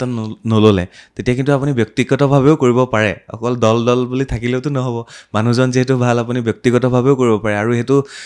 আমাৰ সংবিধান আমাৰ যি ৰাজনৈতিক ব্যৱস্থা আছে ৰাজনৈতিক ব্যৱস্থাত সেয়া আছে যে নিৰ্দলীয় বুলি এটা ব্যৱস্থা আছে য'ত নিৰ্দলীয়কেও খেলিব পাৰে ইলেকশ্যন চ' আপুনি ভাবিছে নেকি তেনেকৈ কিবা মই বৰ্তমান অৱস্থালৈকে তেনেকুৱা ভবা নাই মই ভাবিছোঁ যে দলটোৰ ওপৰত বিশ্বাস ৰাখি যেতিয়া ইমান দিন কাম কৰি আহিছোঁ সেৱা আগবঢ়াই আহিছোঁ গতিকে দলে নিশ্চয় এবাৰ বিবেচনা কৰিব যোৱাবাৰ যিহেতু কিবা কাৰণত মই বিবেচিত শেষ মুহূৰ্তত নহ'লোঁ কিন্তু যোৱাবাৰ 21ৰ আগত সৰুপথাৰ সমষ্টিবাসীয়ে জানে মই দলত কেনেধৰণে মই কাম কৰিছিলোঁ গোটেই সৰুপথাৰ সমষ্টিটো সেই সময়ত আচলতে কংগ্ৰেছৰ দখলত আছিল সৰুপথাৰ সমষ্টিটো 21ৰ আগত গতিকে আমি দলৰ সংগঠন যেনেধৰণে কৰিছিলোঁ দলৰ সেই টাইমত সংগঠন আচলতে মই আগভাগ লৈ কাম কৰিছিলোঁ দলৰ আটাইকেইটা মৰ্চা আমি একদম এক্টিভলি আমি কাম কৰাইছিলোঁ বিভিন্ন মেল মিটিং আমি সম্পূৰ্ণ ব্যক্তিগত পৰ্যায়ত সকলো ধৰণৰ আমি মানে তাত দায়িত্ব লৈ আমি কাম কৰিছিলোঁ গতিকে 21ৰ আগত আমি দলত প্ৰতিটো কাম আচলতে নেতৃত্ব লৈ পেলাই কাম কৰিছিলোঁ প্ৰতিখন মিটিং আমি সফল কৰিছিলোঁ প্ৰতিটো কাৰ্যসূচী আমি সফল কৰিছিলোঁ সেয়া লাগিলে সদস্য ভৰ্তি অভিযানেই হওক সম্পৰ্ক অভিযানেই হওক প্ৰতিটো কাৰ্যসূচী আমি এনেধৰণে কৰিছিলোঁ যে সৰুপথাৰ সমষ্টিত এনেকুৱা এটা পৰিৱেশ আমি নিৰ্মাণ কৰিছিলোঁ আৰু আমি সংগঠন কৰোঁতে এটাই কথা কৈছিলোঁ যে সৰুপথাৰ সমষ্টিত দলে বা যাকে প্ৰাৰ্থিত্ব দিব আমি তাকে আমি জিকাই নিব লাগিব আমি তেনেধৰণে ৰাইজৰ লগত সম্পৰ্ক কৰিছিলোঁ তেনেধৰণে আমি কাম কৰিছিলোঁ আৰু সৰুপথাৰ সমষ্টিত এনেকুৱা এটা পৰিৱেশ আমি নিৰ্মাণ কৰিছিলোঁ যাতে সৰুপথাৰত যাকে টিকেট দিয়ে জিকিব এনেকুৱা এটা পৰিৱেশ কংগ্ৰেছৰ ধুলিস্বাদ হৈ গৈছে সেই টাইমত তেনেকুৱা এটা পৰিৱেশ আৰু সেই টাইমত আমি সেই পৰিৱেশটো এনেকুৱা মই এইটো কাৰণেই কৈছোঁ যে সেই টাইমত বিশ্বজিৎ ফুকন বা মোক বা অন্য কাৰোবাকো যদি যোৱাবাৰ টিকেট দিয়া হ'লে জিকি যায় গতিকে এনেকৈও মানুহৰ মুখে মুখে এটা চৰ্চা হৈছে যে এইবাৰ সৰুপথাৰ সমষ্টিত গছমুহাকো টিকেট দিলে জিকি যাব এনেকুৱা এটা পৰিৱেশ নিৰ্মাণ হৈছিল কিন্তু তাত মই যথেষ্টখিনি মোৰ অৰিহণা আছে সেই সংগঠনটোত আৰু সেইটো সৰুপথাৰ সমষ্টিয়ে জানে আৰু সৰুপথাৰ সমষ্টিত 21ৰ আগত যিসকলে সংগঠন কৰি আছিল সেইসকলক যদি বৰ্তমানো এই কথাবিলাক সোধা যায় প্ৰত্যেকেই ক'ব যে সৰুপথাৰ সমষ্টিত মই কেনেধৰণে মই যথেষ্টখিনি আৰ্থিকভাৱেও গোটেই আপোনালোকে সকলোৱে জানে যে সংগঠন কৰিবলৈ টকা পইচা নহ'লে সংগঠন নহয় কেলে এখন মিটিং কৰিবলৈ হ'লে মানুহৰ প্ৰয়োজন মানুহ আপোনাৰ আহিবলৈ 20-25 কিলোমিটাৰ দূৰৰ পৰা এটা সমষ্টি 25-30-40 কিলোমিটাৰ আমাৰ সৰুপথাৰ সমষ্টিটো সেই টাইমত প্ৰায় 50-60 কিলোমিটাৰ 70 কিলোমিটাৰলৈকে বিস্তাৰিত হৈ আছে সৰুপথাৰ সমষ্টিটো এৰিয়া হিচাপত অসমৰ ভিতৰত আটাইতকৈ বৃহৎ আছিল এৰিয়া হিচাপত জনসংখ্যা হিচাপত দিছপুৰ আছিল আৰু এৰিয়া হিচাপত সৰুপথাৰ সমষ্টি অসমৰ ভিতৰত আটাইতকৈ ডাঙৰ সমষ্টি গতিকে ইমান ডাঙৰ এটা সমষ্টিত সংগঠন কৰি তেনেকুৱা এটা পৰিৱেশ নিৰ্মাণ কৰিবৰ কাৰণে কিমান টকা পইচাৰ প্ৰয়োজন হ'ব পাৰে এইটো আপুনি নিশ্চয় জানে প্ৰতিখন মিটিং সফল কৰিবৰ কাৰণে প্ৰতিটো কাৰ্যসূচী কিন্তু তাত মই কোনোদিন টকাৰ অভাৱ বা টকা পইচা আৰ্থিক অসুবিধা দোহাই দি কেতিয়াও কোনো মিটিং বা কোনো কাৰ্যসূচী কেতিয়াও মই থমকি ৰ'বলৈ দিয়া নাছিলোঁ তাত মই আগভাগ লৈ কাম কৰিছিলোঁ এইটো প্ৰতিজন ব্যক্তিয়ে সেই সময়ত 21ৰ আগত যিসকল সংগঠন দায়িত্ব আছে প্ৰত্যেকে জানে মোৰ দলটোত কিমান অৰিহণা আছে মই কেনেধৰণে তাত কৰিছিলোঁ কিন্তু মই তাত এবাৰলৈ এনেধৰণৰ চিন্তা কৰা নাছিলোঁ যদি মই টিকেট নাপাওঁ কিয় মই সেই কথা কোৱা নাছিলোঁ মই এবাৰলৈ ভবা নাছিলোঁ মই দলটোক আন্তৰিকতাৰে ভাল পাই কাম কৰিছিলোঁ সেই টাইমত মই কোনো টকা পইচা হিচাপ কৰা নাছিলোঁ যেতিয়া যেনে প্ৰয়োজন হৈছে মই তেনেকৈ কাম কৰিছোঁ। আপুনি এই কথাখিনি কওঁতে আৰম্ভণিৰ পৰা আমি কৈ আহি আছিলে, আমি এনেকৈ কৰিলোঁ, আমি এনেকৈ কৰিলোঁ, শেষৰ ফালে আপুনি মই শব্দটো ব্যৱহাৰ কৰিলে। মই ইয়াত এটা প্ৰশ্ন সুধিব বিচাৰিছোঁ। আপুনি দলটোৰ কাৰণে আপুনি ব্যক্তিগতভাৱে বহুত কৰিলে, যেনেধৰণে আমি ক'ব পাৰোঁ যে আপুনি গছজোপা ৰুলে, ফল বেলেগে খালে, এনেকুৱা ধৰণৰ যেন বুজিবলৈ মই তেনেকুৱা চেষ্টা কৰিছোঁ। বাহ্যিক দৃষ্টিত আচলতে যদি সেই টাইমত এতিয়া বিতৰ্ক কিছুমান কথাত কৰোঁ বুলি ক'লে কৰিব পাৰে, কিন্তু সেই টাইমত মই এটা কথা আজি কওঁ যে সেই টাইমত যেতিয়া মই পিছলৈ নোচোৱাকৈ যেনেধৰণে খৰচ পাতি কৰি সংগঠনটোক সৰু পথাৰত শক্তিশালী কৰিছিলোঁ, তেতিয়া মোক বহুতে কৈছিলে যে আপুনি এনেধৰণে পইচা পাতি খৰচ কৰি যদি টিকেট নাপায় কি হ'ব। মই কৈছোঁ দলে মোক দায়িত্ব দিছে সংগঠন কৰিবলৈ, সংগঠন কৰাৰ ক্ষেত্ৰত মই কেতিয়াও কোনো কাম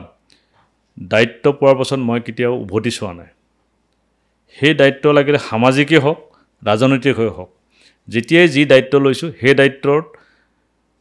টকা পইচা কেতিয়াও মই অজুহাত হিচাপে লৈ মই কেতিয়াও ৰখি যোৱা নাই। যেতিয়া যি প্ৰয়োজন হৈছে মই সেই কাম কৰি গৈছোঁ। আৰু যোৱা সেই সময়ত আচলতে বৰ্তমানৰ যিজন বিধায়ক তেওঁৱে মোক বহু সময়ত কৈছিলে যে চুতীয়া আপুনি ইমান পইচা পাতি খৰচ কৰিছে, আপুনি সেই ক্ষেত্ৰত মোক কেতিয়াবা তেওঁ কৈছেও, কিন্তু মই কিন্তু ইমান খৰচ কৰাত নাই, মই টিকেট পালেহে কৰিম, আপুনি কৰিছে কৰি থাকক। মই তেতিয়া তেওঁক কৈছিলোঁ এটা কথা যে মোৰ কষ্টৰ পইচা খৰচ কৰিবৰ কাৰণে মোৰো নিশ্চয় কষ্ট পাওঁ, কিন্তু দলে যেতিয়া দায়িত্ব দিয়ে কিবা সাংগঠনিক কাম কাজ বা বিভিন্ন দায়িত্ব দিয়ে, তাত যেতিয়া অৰ্থৰ অভাৱত আমাৰ কাৰ্যকৰ্তাসকলে যেতিয়া আমাক আহি কয় যে দাদা আমি সকলোকে যোগাযোগ কৰিলোঁ, কোনেও কিন্তু আৰ্থিকভাৱে ছাপৰ্ট দিম বুলি কোনেও কোৱা নাই, কিন্তু আপুনি যদি দায়িত্ব লয় তেতিয়াহে আমি মিটিংখন পাতিম, কিন্তু আপুনি যদি দায়িত্ব নলয় আমি নাপাতোঁ। তেতিয়া সেই মুহূৰ্তত টকাৰ অসুবিধাত মই কোনো মিটিং কেঞ্চেল হ'বলৈ দিয়া নাই। সেয়া লাগিলে মৰ্চাৰ মিটিঙেই হওক বা মূল কমিটিৰ মিটিঙেই হওক বা সমষ্টিভিত্তিক মিটিঙেই হওক, মই তেতিয়া কাৰ্যকৰ্তাক, কিয়নো আমি সকলোৱে জানো যে আমাৰ কাৰ্যকৰ্তা যিসকল আছে কোনো তেনেকৈ আৰ্থিকভাৱে সবল নহয়, গতিকে প্ৰত্যেকৰে নিজৰ পৰিয়ালটোক যেনে তেনে চলাই থকা কাৰ্যকৰ্তাসকলে আচলতে দলৰো মূল কাৰ্যকৰ্তা। গতিকে সেই কাৰ্যকৰ্তাসকলে যেতিয়া কিবা এটা দায়িত্ব লয় তেওঁলোককতো অৰ্থনৈতিকভাৱে যিখিনি প্ৰয়োজন সেইখিনিতো আমি ছাপৰ্ট দিব লাগিব। আমি যিহেতু দলটোক নেতৃত্ব দি আছোঁ, গতিকে আমি সদায় মই কওঁ তেওঁলোকক যে প্ৰত্যেকক তোমালোকে যোগাযোগ কৰা, যদি কোনেও একো সহযোগ নহয় তেতিয়া মই আছোঁ, মই কিন্তু তোমালোক বিপদত পৰিব নিদিওঁ। আৰু শেহতীয়াকৈ লাষ্টত মই আচলতে সেই দায়িত্ব পালন কৰোঁ। তাৰ কাৰণে যথেষ্ট মই 21 আগত বহুত বৃহৎ মানে মোৰ জীৱনৰ যিটো মানে ব্যৱসায়িক জীৱনত যি টকা পইচা মানে বৃহৎ এটা পুঁজি মই ৰাজনীতিৰ নামত মই খৰচ কৰিছোঁ। সেইটো আনে নাজানিলেও সৰুপথাৰ সমষ্টি বা দলত কাম কৰি থকা মানুহ সকলোৱে জানে। মই হয়তো যেনেধৰণে পুঁজি ৰাইজৰ লগত বা সংগঠনৰ নামত খৰচ কৰিলোঁ,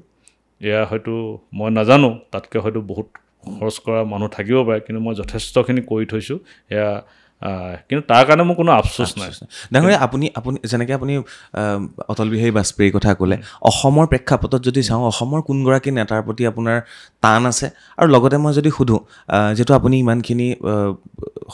সৰু পথাৰ অঞ্চলত কৰিছে, ত' আপুনি পোনে পোনে আপোনাৰ যোগাযোগ কাৰ লগত আছে? দলটোৰ নেতৃস্থানীয় ব্যক্তিৰ লগত, যাৰ লগত আপুনি মনৰ কথা খুলি ক'ব পাৰে বা আপোনাৰ সঘন এটা বাৰ্তালাপ হয়, বাৰ্তালাপ বুলি ব্যৱহাৰ কৰিছে। হয়, আমাৰ দলটোৰ লগত যিসকল নেতৃত্বত আছে, তেওঁ লাগিলে জিলা পৰ্যায়তে হওক, ৰাজ্যিক পৰ্যায়তে হওক, যেতিয়া যিসকল দায়িত্ব আছে প্ৰত্যেকৰ লগত মোৰ যথেষ্ট ভাল সুসম্পৰ্ক। আমি যেতিয়া দলটোত সক্ৰিয়ভাৱে ৰাজনীতি কৰি আছিলোঁ সেই টাইমত আমাৰ সন্মানীয় ৰাজ্যিক সভাপতি সেই সময়ৰ আৰু বৰ্তমানৰ কেন্দ্ৰীয় মন্ত্ৰী ৰঞ্জিত দাস ডাঙৰীয়া, তেওঁ সেই সময়ত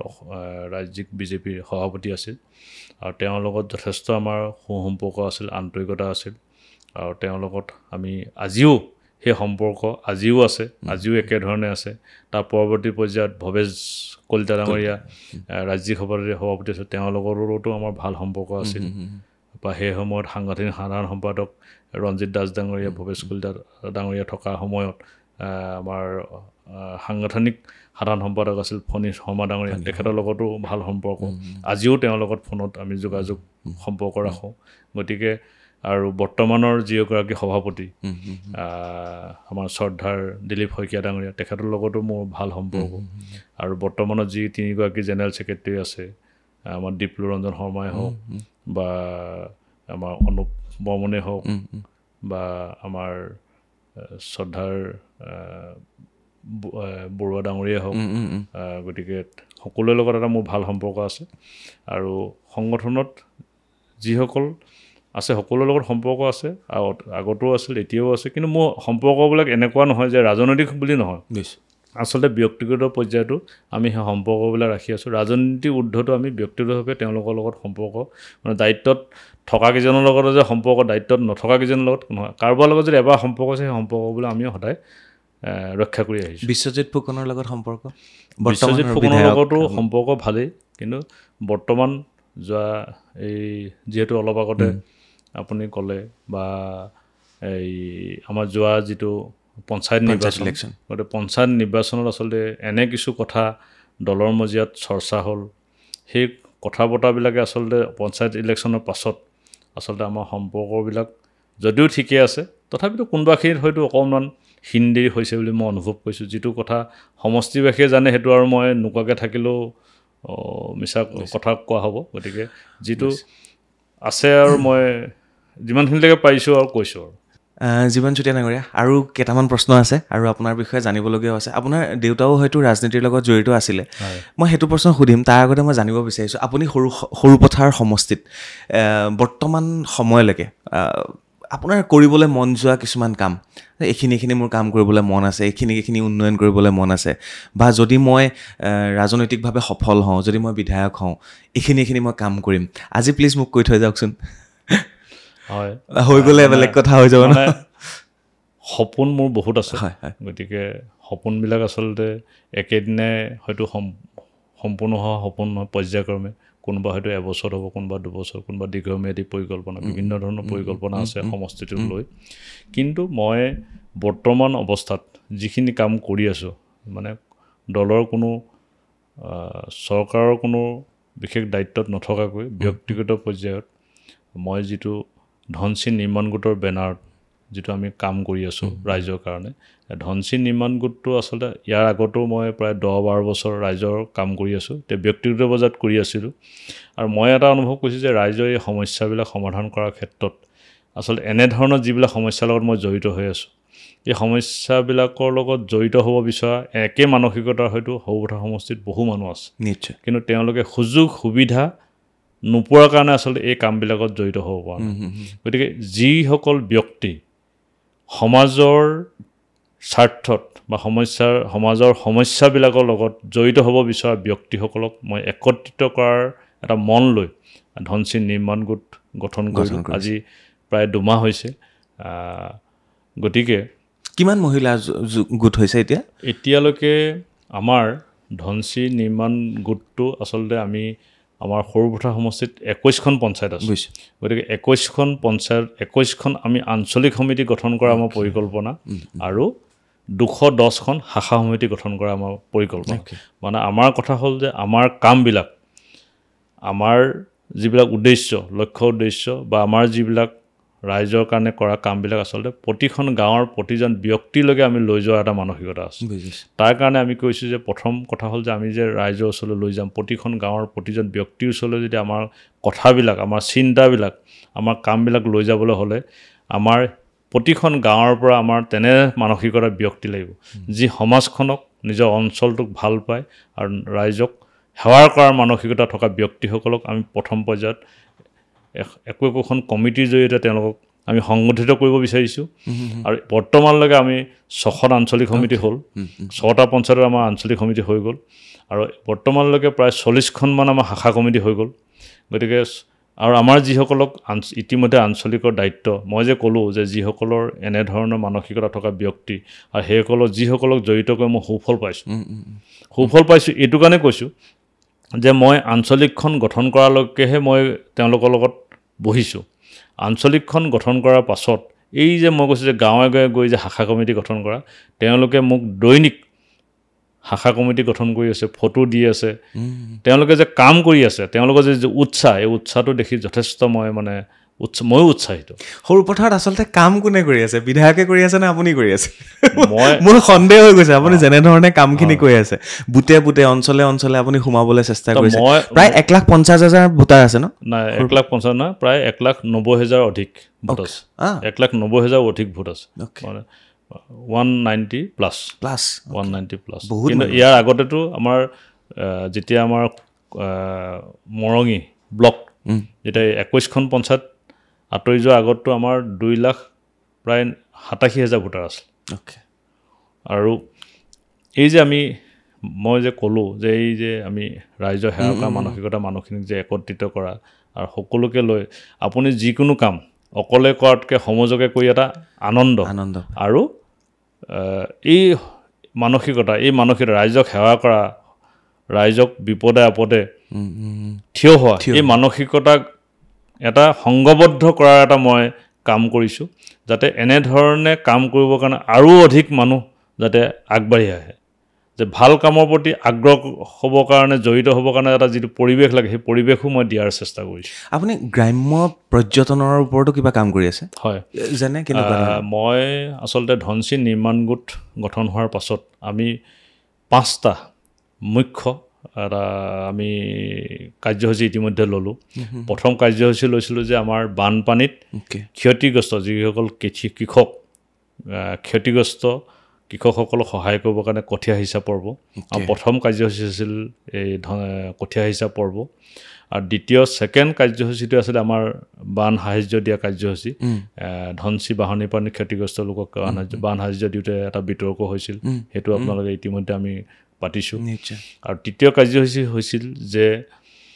প্ৰত্যেকৰে নিজৰ জন্ম গাঁওখনলৈ সপোন থাকে, যে গাঁওখনক কেনেধৰণে আগবঢ়াই নিব পাৰি, গাঁওখনক মানুহখিনিক আগবঢ়াই কেনেকৈ নিব পাৰি, এনেধৰণৰ সপোন নিজৰ জন্ম উপজা গাঁওখনৰ লগত প্ৰত্যেকৰে সপোন থাকে গাঁওখনলৈ। আৰু সেই সপোনটো মনৰ ভিতৰত যি সপোন আছিল, সেই সপোনটো সাৰ্থক কৰিবৰ কাৰণে আমি ধনশিৰি নিৰ্মাণ গোটৰ উদ্যোগত আমি মোৰ জন্ম গাঁওখন আৰু জন্ম গাঁওখনৰ লগতে লাগি থকা গন্ধকৰী গাঁও, ৰেংমাই আৰু গন্ধকৰী গাঁৱৰ 2খন গাঁৱৰ মধ্যস্থলত আমাৰ 32টা খেল জড়িত হোৱা এটা নামঘৰ আছে, বাৰেখিলে বৰনামঘৰ। এই বাৰেখিলে বৰনামঘৰৰ এটা সাংস্কৃতিক কেন্দ্ৰ, তাত বিভিন্ন ধৰণৰ সাংস্কৃতিক মানে গুৰুজনাৰ যিসমূহ সৃষ্টি, ভাওনা অল আছাম ভাওনা কম্পিটিশ্যন হয় তাত, বা বিভিন্ন ধৰণৰ গুৰুজনাৰ সৃষ্টি বা কৃষ্টি তাত চৰ্চা হয়। গতিকে এই যিটো এটা সাংস্কৃতিক কেন্দ্ৰস্থল, এই কেন্দ্ৰস্থলটোক লৈ আৰু এটা ভাল কথা যে আমাৰ সেই বাৰেখিলে বৰনামঘৰৰ সামৰি প্ৰায় 15 বিঘা মাটি আমাৰ আছে। গতিকে এটা যথেষ্ট তাত কিবা এটা কৰাৰ এটা যথেষ্ট সমল আছে। গতিকে আমি এই 2খন গাঁও, মোৰ জন্ম গাঁও ৰেংমাই গাঁও আৰু তাৰ লগতে গন্ধকৰা 2খন গাঁৱক একোখন স্বচ্ছ গাঁৱলৈ পৰিৱৰ্তন কৰা আৰু 2খন গাঁও মধ্যস্থলত থকা এই বাৰেখিলে বৰনামঘৰ এক গ্ৰাম্য পৰ্যটন ক্ষেত্ৰ হিচাপে গঢ় দিবৰ কাৰণে আমি আমাৰ যিটো সপোন, সেই সপোনটোক পূৰ্ণ কৰিবৰ কাৰণে এটা পৰিকল্পিত ৰূপত আমি কাম কাজ আৰম্ভ কৰিছোঁ। প্ৰথম আমি কাৰ্যসূচী লৈছিলোঁ যে সজাগতা সভা, গতিকে গাঁৱৰ ৰাইজখিনিক গাঁওখন স্বচ্ছ কৰিবৰ কাৰণে প্ৰথমতে হ'ল গাঁৱৰ ৰাইজৰ মাজত এটা সজাগতা লাগিব। প্ৰত্যেকজন ব্যক্তিয়ে নিজৰ গাঁওখন, নিজৰ চৌহদটো স্বচ্ছ কৰি ৰাখিবৰ কাৰণে যিটো সজাগতা লাগে, এই সজাগতাখিনি আমি দিব লাগিব, তাৰ সেইটো। আৰু গ্ৰাম্য পৰ্যটন ক্ষেত্ৰখন কেনেকৈ গঢ় দিব পাৰি, গ্ৰাম্য পৰ্যটন ক্ষেত্ৰখন কৰিলে আমি গাঁওখনত কি এটা পৰিৱৰ্তন আহিব বা কেনেধৰণে আমি উপকৃত হ'ম, গোটেই কথাখিনি সামৰি এখন সজাগতা সভা আৰম্ভ কৰিলোঁ। আৰু এই সজাগতা সভাখন আমি সকলোৱে জানো বা আপুনিও জানে যে আমাৰ গোলাঘাট জিলাৰ খুমটাই সমষ্টিৰ সন্মানীয় বিধায়ক মৃণাল শইকীয়া ডাঙৰীয়া গ্ৰাম্য পৰ্যটন ক্ষেত্ৰত যথেষ্ট কাম কৰিছে। তেখেতৰ খুমটাই সমষ্টিৰ যোগীবাৰী যিটো পৰ্যটন ক্ষেত্ৰ, গোটেই অসম তথা ভাৰতবৰ্ষতে এটা যথেষ্ট চৰ্চিত নাম। অসমৰ উপৰি ভাৰতবৰ্ষৰ বিভিন্ন ৰাজ্যৰ পৰা তালৈ পৰ্যটক আহে। গতিকে তেওঁক গ্ৰাম্যাঞ্চলক গাঁওখনক পৰ্যটনক উদ্যোগ হিচাপে গঢ়ি তোলাৰ কাৰণে যিসমূহ অভিজ্ঞতা, চিন্তা, এইসমূহ যথেষ্ট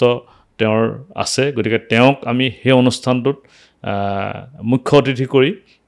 তেওঁক নিমন্ত্ৰণ কৰি আমি এখন গাঁও সজাগতা সভা আমি ইতিমধ্যে আহ্বান কৰিলোঁ আৰু সজাগতা সভাৰ পৰৱৰ্তী পৰ্যায়ত আৰু এটা ভাল খবৰ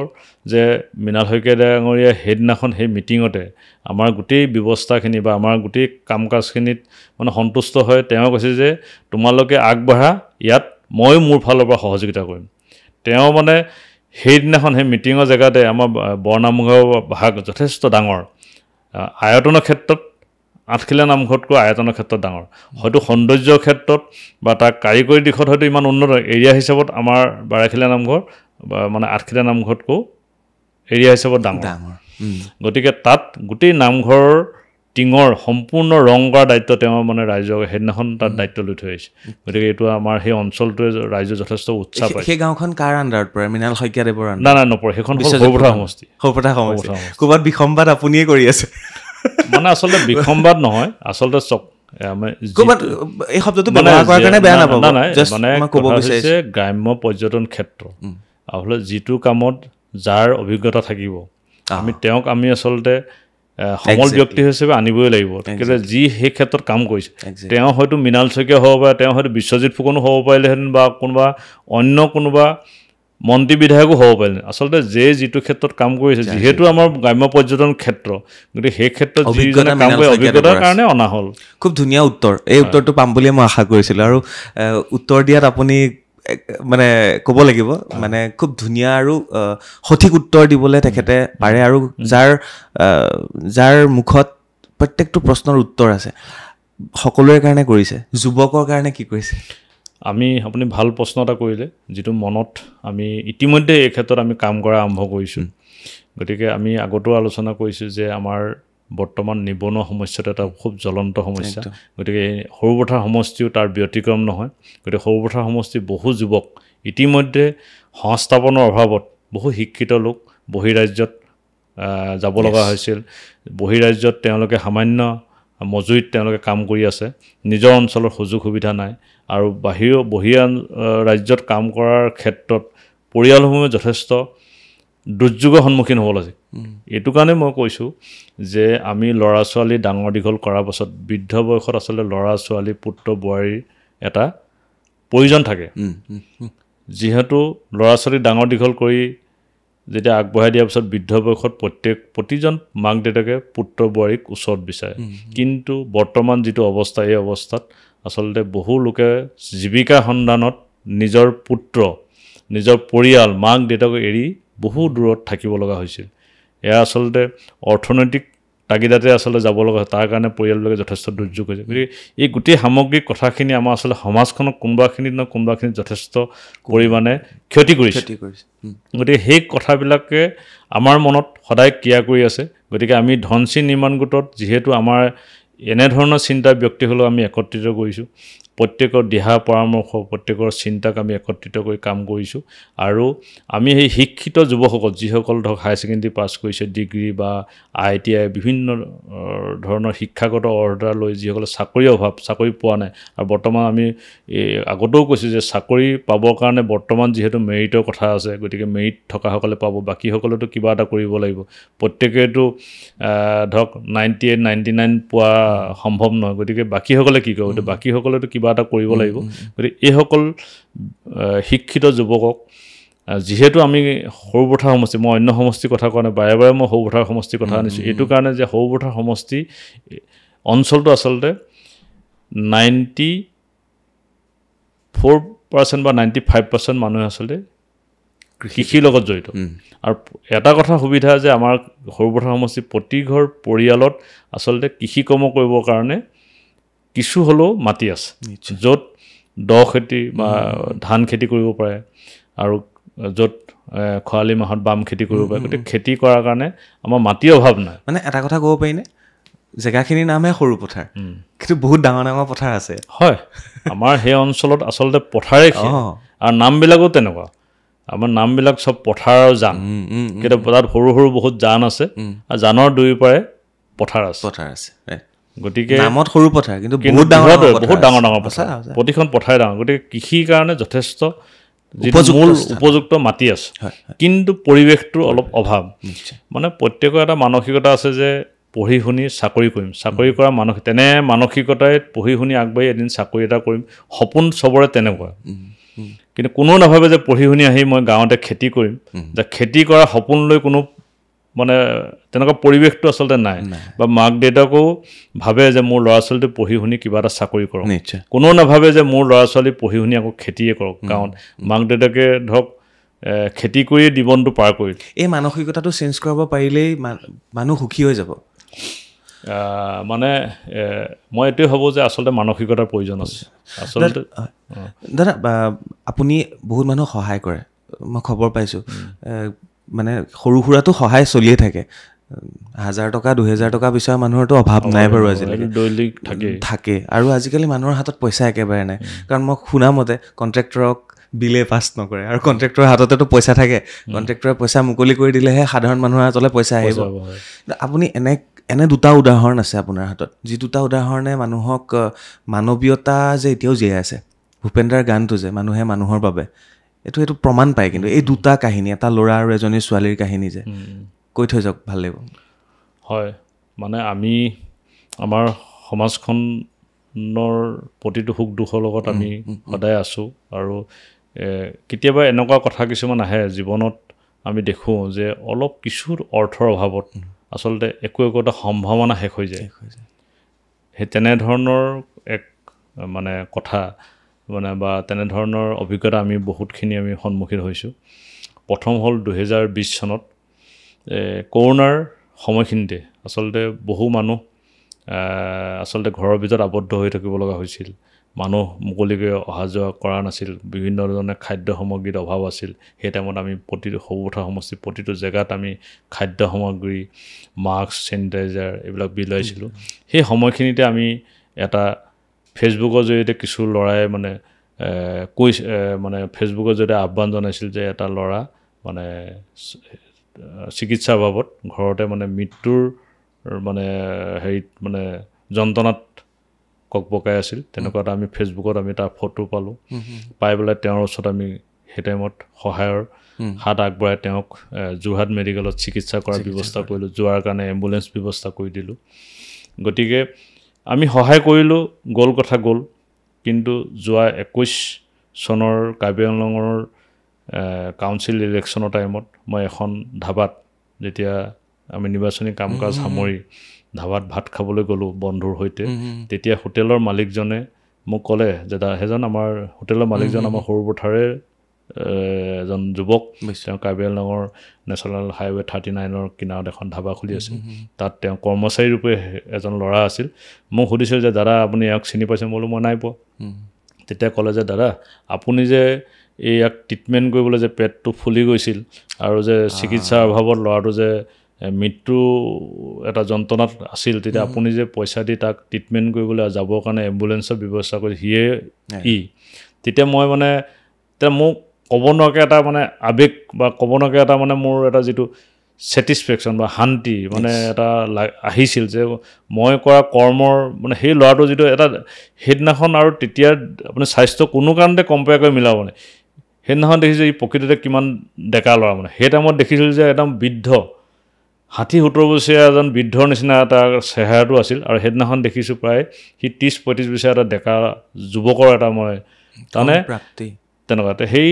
দেখি পেলানি মই এটা যিটো সুখৰ যিটো প্ৰাপ্তি সেইটো মই অনুভৱ কৰিছোঁ যে মই কৰা কৰ্মত আচলতে কোনোবা যদি এটা পৰিয়াললৈও যদি তেনেধৰণে মানে পৰিৱৰ্তন আহিছে, সেইবিলাকে আচলতে আমাক এই যে আমি ৰাইজৰ কাৰণে কাম কৰিছোঁ তাৰ আচলতে ছেটিছফেকশ্যন আমি তেনেধৰণে পাওঁ। আৰু শেহতীয়াকৈ আজিৰ পৰা প্ৰায় 4-5 মাহৰ আগত আমাৰ সৰুপথাৰ সমষ্টিয়ে চুঙাজানৰ এগৰাকী যুৱতী ছ'চিয়েল মিডিয়াত আমাৰ সেই চুঙাজানৰ এজন যুৱক, যিজন যুৱক আচলতে সমাজৰ এনেধৰণৰ কথাবিলাকৰ লগত সদায় মাত মাতি আহে বা এনেকৈ সহায় কৰাৰ মানসিকতাই বিভিন্নজনৰ পৰা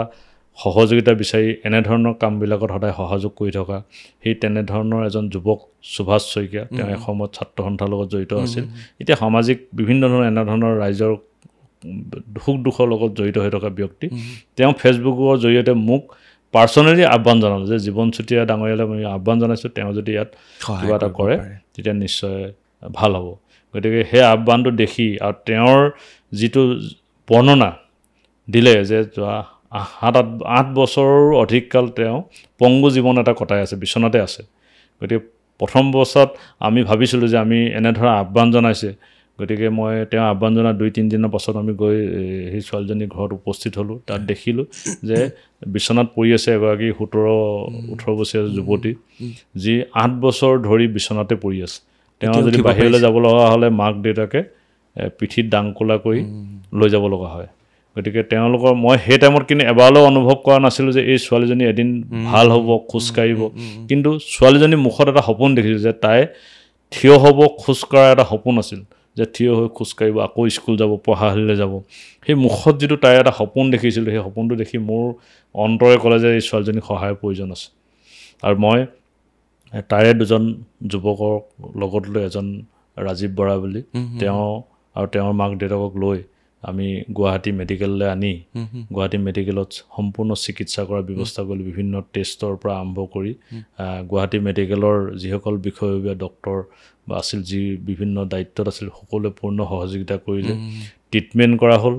আৰু প্ৰায় 1-1.5 মাহৰ ট্ৰিটমেণ্টত ছোৱালীজনীয়ে থিয় হ'ব পৰা হ'ল, খোজ কাঢ়িব পৰা হ'ল। এতিয়া প্ৰায় সুস্থ। তাই এতিয়া 2-3 কিলোমিটাৰ খোজ কাঢ়িবলৈ কোনো অসুবিধা নাই, কাৰো সহায় নোলোৱাকৈ খোজ কাঢ়িব পাৰে। গতিকে এই যে আমি অকণমান সহায় কৰিলোঁ, তাৰ বিনিময়ত 8 বছৰ পৰি থকা ছোৱালী এগৰাকী যেতিয়া খোজ কাঢ়িব পৰা হ'ল, থিয় হৈ খোজ কাঢ়ে, যিদিনাখন তাই থিয় হোৱা খোজকঢ়া ছবিটো ছ'চিয়েল মিডিয়াত সুভাষ শইকীয়াই দিছে, সেইদিনাখন দেখি মোৰ চকু পানী ওলাই গৈছে। আৰু সেইদিনাখন আচলতে মই সৰুপথাৰত নাছিলোঁ, আমি সেইদিনাখন আছিলোঁ প্ৰয়াগৰাজত, কুম্ভমেলাত আছিলোঁ। তাত থকা অৱস্থাত যেতিয়া ফেচবুকত এই দৃশ্যটো দেখিছোঁ, যথেষ্ট মানে আচলতে কুম্ভমেলাত আপুনি গৈ পেলাই হেৰি কৰিব নালাগে, এইবিলাক কাম কৰি থাকিলে ডাঙৰীয়া যুৱকৰ কাৰণে। আমি আচলতে শিক্ষিত যুৱকসকলক কৰ্মমুখী কৰাৰ এটা আমি পৰিকল্পনা লৈছোঁ ধনশী নিৰ্মাণ গোটৰ জৰিয়তে। গতিকে আমি এটা দিশত আমি কাম কৰিছোঁ যে যিসকল শিক্ষিত যুৱক আছে, তেওঁলোকে যাতে কৃষি কৰ্মৰ জৰিয়তে ঘৰতে থকা কৃষি উপযোগী মাটিত কৃষি কৰ্ম কৰি ব্যৱসায়িক ভিত্তিত কৃষি কৰি যাতে সেই কৃষিজাত সামগ্ৰী বজাৰলৈ উলিয়াই দি যাতে অৰ্থনৈতিকভাৱে স্বাৱলম্বী হ'ব পাৰে, তাৰ কাৰণে যিখিনি কাম কৰিবলৈ, তাৰ কাৰণে প্ৰশিক্ষণেই হওক বা তাৰ কাৰণে যিটো সজাগতা, এই কামখিনি কৰিছোঁ। আৰু শিক্ষিত যুৱকসকলৰ ওপৰত এটা অনীহা সদায় থাকে যে কৃষি কৰ্মত কৰিম হয়, গাঁৱৰ ৰাইজে কি ক'ব, মাক দেউতাকে কি ভাবিব, বা গাঁৱৰ ৰাইজৰ বা আমাৰ পৰিৱেশটো যিহেতু কৃষি কৰ্মত জড়িত হোৱা সকলো যেনেধৰণে উৎসাহিত কৰিবলৈ তেনেধৰণৰ পৰিৱেশ নিশ্চয় নাই। গতিকে আমি এটা পৰিৱেশ দিব বিচাৰিছোঁ যে কৃষি ক্ষেত্ৰত জড়িত হোৱা যুৱকসকলে যাতে উৎসাহ পায়, প্ৰেৰণা পায়। তাৰ কাৰণে আমি এটা কাম কৰিছোঁ, যিসকল আমাৰ ধনশী নিৰ্মাণ গোটৰ অধীনত যিসমূহ ভৱিষ্যতৰ বিভিন্ন ধৰণৰ আলোচনা হ'ব বা বিভিন্ন ধৰণৰ মিটিং হ'ব, সেই মিটিং বা আলোচনাবিলাকত আমি যিসকল শিক্ষিত যুৱকে কৃষি কৰ্ম কৰি ব্যৱসায়িক ভিত্তিত কৃষি কৰ্ম কৰিছে বা তেওঁলোকে স্বাৱলম্বী হোৱাৰ দিশত আগবাঢ়িছে, সেইসকলক প্ৰথম চিনাকি আৰু প্ৰথম সন্মান তেওঁলোককে দিয়া হ'ব। আমি এই মানসিকতা গঢ় দিব খুজিছোঁ যাতে কৃষি কৰ্মত জড়িত হোৱা ব্যক্তিজনৰ সন্মান সকলোতকৈ আগত, আৰু এটা পৰিৱেশ নিৰ্মাণ হয় যাতে কৃষি কৰ্মত জড়িত হোৱাৰ কাৰণে যিটো সন্মান তেওঁ পাব সমাজখনত, আৰু ৰাইজে যাতে সেই ক্ষেত্ৰত জড়িত হোৱা ব্যক্তিসকলক যাতে উৎসাহ কৰাৰ যিটো পৰিৱেশ, এই পৰিৱেশটো নিৰ্মাণ কৰি প্ৰত্যেককে এই দিশত আগ্ৰহী হৈ যাতে কৃষিৰ জৰিয়তে আমি আমাৰ নিজে স্বাৱলম্বী হোৱাৰ লগতে আৰু আমাৰ সেই অঞ্চলত এটা পৰিৱেশ নিৰ্মাণ কৰি আৰু আমাৰ শিক্ষিত যুৱক যুৱতীসকলক যাতে এটা পৰিৱেশ দিবৰ কাৰণে কাম কৰে। এইটো খুব ভাল পৰিকল্পনা, কাৰণ আমি মেট্ৰিকত ষ্টেণ্ড কৰা, APSC ক্লিয়াৰ কৰা, ডক্টৰ হোৱা, ইঞ্জিনিয়াৰ হোৱা, এইবিলাকক আমি মাতি আনি মঞ্চত সম্বৰ্ধনা জনাওঁ, প্ৰশংসা কৰোঁ, আৰু তেওঁলোকৰ নিচিনা হ'বলৈ আমি ৰাইজকো কওঁ, নতুন প্ৰজন্মক কওঁ। কিন্তু কেতিয়াও নকওঁ যে আমাৰ গাঁৱত নতুন প্ৰজন্মৰ এইকেইজন যুৱক যুৱতীয়ে খেতি কৰিছে, তেওঁলোকক সদায় মঞ্চৰ শেষৰ ফালে দেখিব, তেওঁলোকক মঞ্চত কেতিয়াও দেখা নাপায়। জীৱন চুতীয়া ডাঙৰীয়াই সেইটোৱে কৰিবলৈ চেষ্টা কৰিছে সৰুপথাৰত, যে খেতি কৰা যুৱক যুৱতীক মঞ্চৰ ডাইচলৈ আনি তেওঁলোকক বেলেগক দেখুৱাবলৈ বিচাৰিছে যে এওঁলোকে খেতি কৰে, চাওক খুব ভাল পৰিকল্পনা অশেষ ধন্যবাদ জীৱন চুতীয়া ডাঙৰীয়া আৰু আপুনি ইমান ব্যস্ততাৰ মাজত আহিলে সময় দিলে আৰু মোৰ ক'বলগীয়া বিশেষ নাই বাট দুটা তিনিটা শ্বৰ্ট প্ৰশ্ন শ্বৰ্ট উত্তৰ দিব ভয় কি হ'লে লাগে আপোনাৰ মই বাকী পলিটিচিয়ানকো সোধোঁ কাৰণ আপোনালোকৰ পইচা থাকে পাৱাৰ থাকে সকলো থাকে ভয় বোলা বস্তু নাথাকে বাট আপোনাৰ ব্যক্তিগত ভয় কিহত লাগে মই আচলতে ভয় কি বস্তু মোৰ ডিছনেট ভয় বোলা বস্তুটো নাই ভয় নাই মোৰ একোতে ভয় নাই সদায় প্ৰতিটো কাম সৎ সাহসে কৰি আহিছোঁ আৰু হয় সফলতা পাওঁতে কেতিয়াবা হয়তো দেৰি হৈছে কিন্তু যেতিয়াই যি কাম কৰিছোঁ সকলোতে সফলতা পাইছোঁ কোনোবাটো হয়তো দেৰি হৈছে কিন্তু কেতিয়াও বিমুখ হোৱা নাই আৰু সমস্যা আছে সমাধানো আছে আৰু মনত এটা এনেধৰণৰ সদায় ভাৱধাৰা আমাৰ হাতত থাকে যে সমস্যা সন্মুখত যিয়ে নাহক তাৰ সমাধান আছে আৰু সমস্যা এদিন সমাধান হ'ব আৰু আমি মাত্ৰ এইটো ৰেপিড ফায়াৰ একদম যিটো সুধিম সেইটো ক'ব পলিটিচিয়ানে বগা কাপোৰ আজিও আপুনি বগা কাপোৰ পিন্ধি আহিছে কুৰ্তা পিন্ধি আহিছে কাৰণটো কি দুটা শব্দত ক'ব লাগিব আচলতে মই বেলেগৰ কথা নাজানো মই নিজৰ কথা কৈছোঁ যে বগা কাপোৰ পিন্ধি নিজকে এটা মনটোত পবিত্ৰ ভাৱ এটা লাগে আৰু মই যদি দিনটোত মানে মাহটোত যদি 30 দিনে কাপোৰ পিন্ধিছোঁ তাৰ কিন্তু মোৰ 29 দিনে বগা কাপোৰ আৰু মই যদি চোলা কাপোৰ চিলাইছোঁ মোৰ দৰ্জিও কয় যে দাদা সদায় আহি আপুনি বগা কাপোৰতে ফাইনেলি চিলেক্ট কৰে মই যদি 3টা কাপোৰ চিলাইছোঁ তাৰ ভিতৰত কিন্তু এটাহে কেতিয়াবা অন্য কাপোৰ থাকে বগাই থাকে সদায় মই বগাই কিনো বগাই চিলাওঁ গতিকে মোৰ সদায় সাজ পোছাকত বগাটোহে থাকে আপোনাৰ নিজে ফিল কৰা এটা বেয়া গুণ আপোনাৰ কি মোৰ বেয়া গুণ বুলি নিজে ফিল কৰা গুণটো মই ভাবোঁ যে মই বেছি ভাল নে বেয়া নাজানো মই সিদ্ধান্তটো লওঁতে অকণমান দেৰি লাগে সময় লাগে যিকোনো সিদ্ধান্ত কৰোঁ লওঁতে মই অকণমান আনৰ হয় কোনোবাই হয়তো হঠাতে সিদ্ধান্ত লওঁ কিন্তু মই হঠাতে সিদ্ধান্ত কেতিয়াও লৈও পোৱা নাই আৰু লোৱাও নাই কিন্তু সিদ্ধান্ত লওঁতে মোৰ অকণমান দেৰি লাগে এইটো ভাল গুণ আৰু এটা প্ৰশ্ন সোধোঁ ঘূৰি ফুৰিছে ইফাল সিফাল আজি সৰুপথাৰৰ পৰা গুৱাহাটীলৈ আহিছে খাই ক'ত ভাল পায় ডাঙৰ ৰেষ্টুৰেণ্ট নে ফুটপাথৰ কিবা জেগাত মোৰ আচলতে খোৱাত বেছি স্পেচিয়েলি কোনো ৰুচি নাই মই সদায় গাঁৱতে খাই ডাঙৰ হোৱা গোটেই চিম্পুলে মোৰ যেতিয়াই যি পাইছোঁ তাকে মই খাওঁ কোনো স্পেচিয়েলি কোনো কথা নাই কিন্তু কেইটামান বস্তু মই নাখাওঁ মই আগতেও কৈছোঁ যে মই ৰাগিয়াল বস্তু একোৱেই সেৱন নকৰোঁ মই অকল মোৰ একেবাৰে প্ৰিয় মই ৰাস্তাত আহিলে এটা বস্তুৱে চাওঁ ক'ত ভাল চাহ বনায় মোৰ সদায় ভাল চাহ কাপ প্ৰিয় আৰু তাৰ বাদে মোৰ কোনো মানে কোনো বেলেগ কোনো বস্তুতে আসক্তি নাই না তামোল না বিড়ি চিগাৰেট বাকীটো কোনো কথাই নাই অকল মোৰ চাহত দিনটোত হয়তো 8-10 কাপ মই চাহ খাওঁ সৰুপথাৰবাসীয়ে আপোনাক কি বুলি মৰমতে মাতে মোৰ আচলতে মোৰ ঘৰত মতা নাম স্কুলত পঢ়া নাম জীৱন গতিকে সকলোৱে জীৱন বুলিয়ে মাতে গতিকে মোৰ জীৱনেই বেলেগ আৰু নাম নাই গতিকে মা দেউতাৰ জীৱন বুলিয়ে মাতিলে ককাই ভাইৰ জীৱন ৰাইজেও সেই জীৱন বুলি মাতে জীৱনটো কেনেকৈ উদযাপন কৰিব লাগে জীৱন চুতীয়া ডাঙৰীয়াৰ পৰা জাষ্ট শুনিব বিচাৰিছোঁ মই ভাবোঁ যে মানুহে যিখিনি কৰ্ম কৰি নিজৰ অন্তৰত বা নিজে ছেটিছফেকশ্যন পায় আচলতে মানুহে ছেটিছফেকশ্যন পোৱা কামটোহে কৰিব লাগে যিটো কাম কৰি আপুনি মনৰ আনন্দ পাব পাৰে আপোনাৰ কৰ্মত যদি মনৰ আনন্দ নাথাকে সেই কামত আপুনি কেতিয়াও দক্ষতা বা আপুনি পাৰফৰ্মেঞ্চ আমি দিব নোৱাৰোঁ গতিকে আমি আমাৰ নতুন প্ৰজন্মকো মই কওঁ যে আমি প্ৰত্যেকেই এই পৃথিৱীলৈ আহিছোঁ প্ৰত্যেকেই একোটা প্ৰতিভা লৈ আহিছোঁ সি লাগিলে সাধাৰণ দৰিদ্ৰ পৰিয়ালেই হওক মধ্যবিত্ত পৰিয়ালক লাগিলে অতি ধনবন্ত পৰিয়ালে হওক প্ৰত্যেকেই কিন্তু জন্মগতভাৱে এটা প্ৰতিভা লৈ আহিছোঁ এই প্ৰতিভাটো আচলতে চিনাক্ত কৰাটোহে মেইন কথা আমি নিজৰ ভিতৰত থকা প্ৰতিভাটো বহু সময়ত চিনাক্ত কৰিব নোৱাৰোঁ যে মই কি প্ৰতিভা লৈ জন্ম লৈছোঁ আচলতে নিজৰ প্ৰতিভাটো যদি চিনাক্ত কৰিব পৰা যায় তেতিয়াই আচলতে কৰ্মত আগবাঢ়িবলৈ ভাল মানে এইটো কাৰণে কৈছোঁ যে যি ল'ৰাৰ যিটো প্ৰতিভা থাকে সেই দিশত যদি তেওঁ কৰ্মত জড়িত হয় আচলতে তাতহে তেওঁ মানে এক্সপাৰ্টনেছটো ফুটি উঠে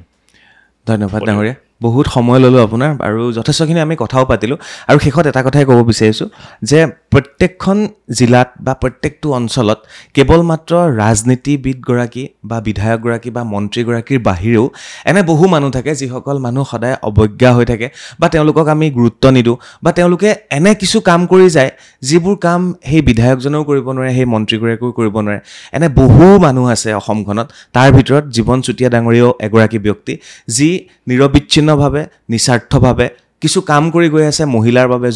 যুৱতীৰ বাবে, যুৱকৰ বাবে, নিসহায়সকলৰ বাবে, যাক সহায়ৰ প্ৰয়োজন তেওঁলোকৰ বাবে, বানপীড়িতৰ বাবে। তেওঁ কৈছে যে ৰাজনীতি কৰা ব্যক্তিয়ে যিখিনি কাম কৰিব পৰা নাই তেনে কামো কৰিছে, মই ক'লোঁ। আৰু তেনে এগৰাকী ব্যক্তি জীৱন চুতীয়া ডাঙৰীয়া। আশা আছে তেখেতৰ, সপোন আছে, তেখেতে নেতৃত্ব দিব, ৰাজনীতি কৰি বিধায়ক হৈ MLA হয়, আৰু সেই সপোনখিনি তেখেতৰ পূৰণ হ'ব বুলি আশা কৰিছোঁ। বাকী সৰুপথাৰবাসীৰ ৰাইজে তেখেতক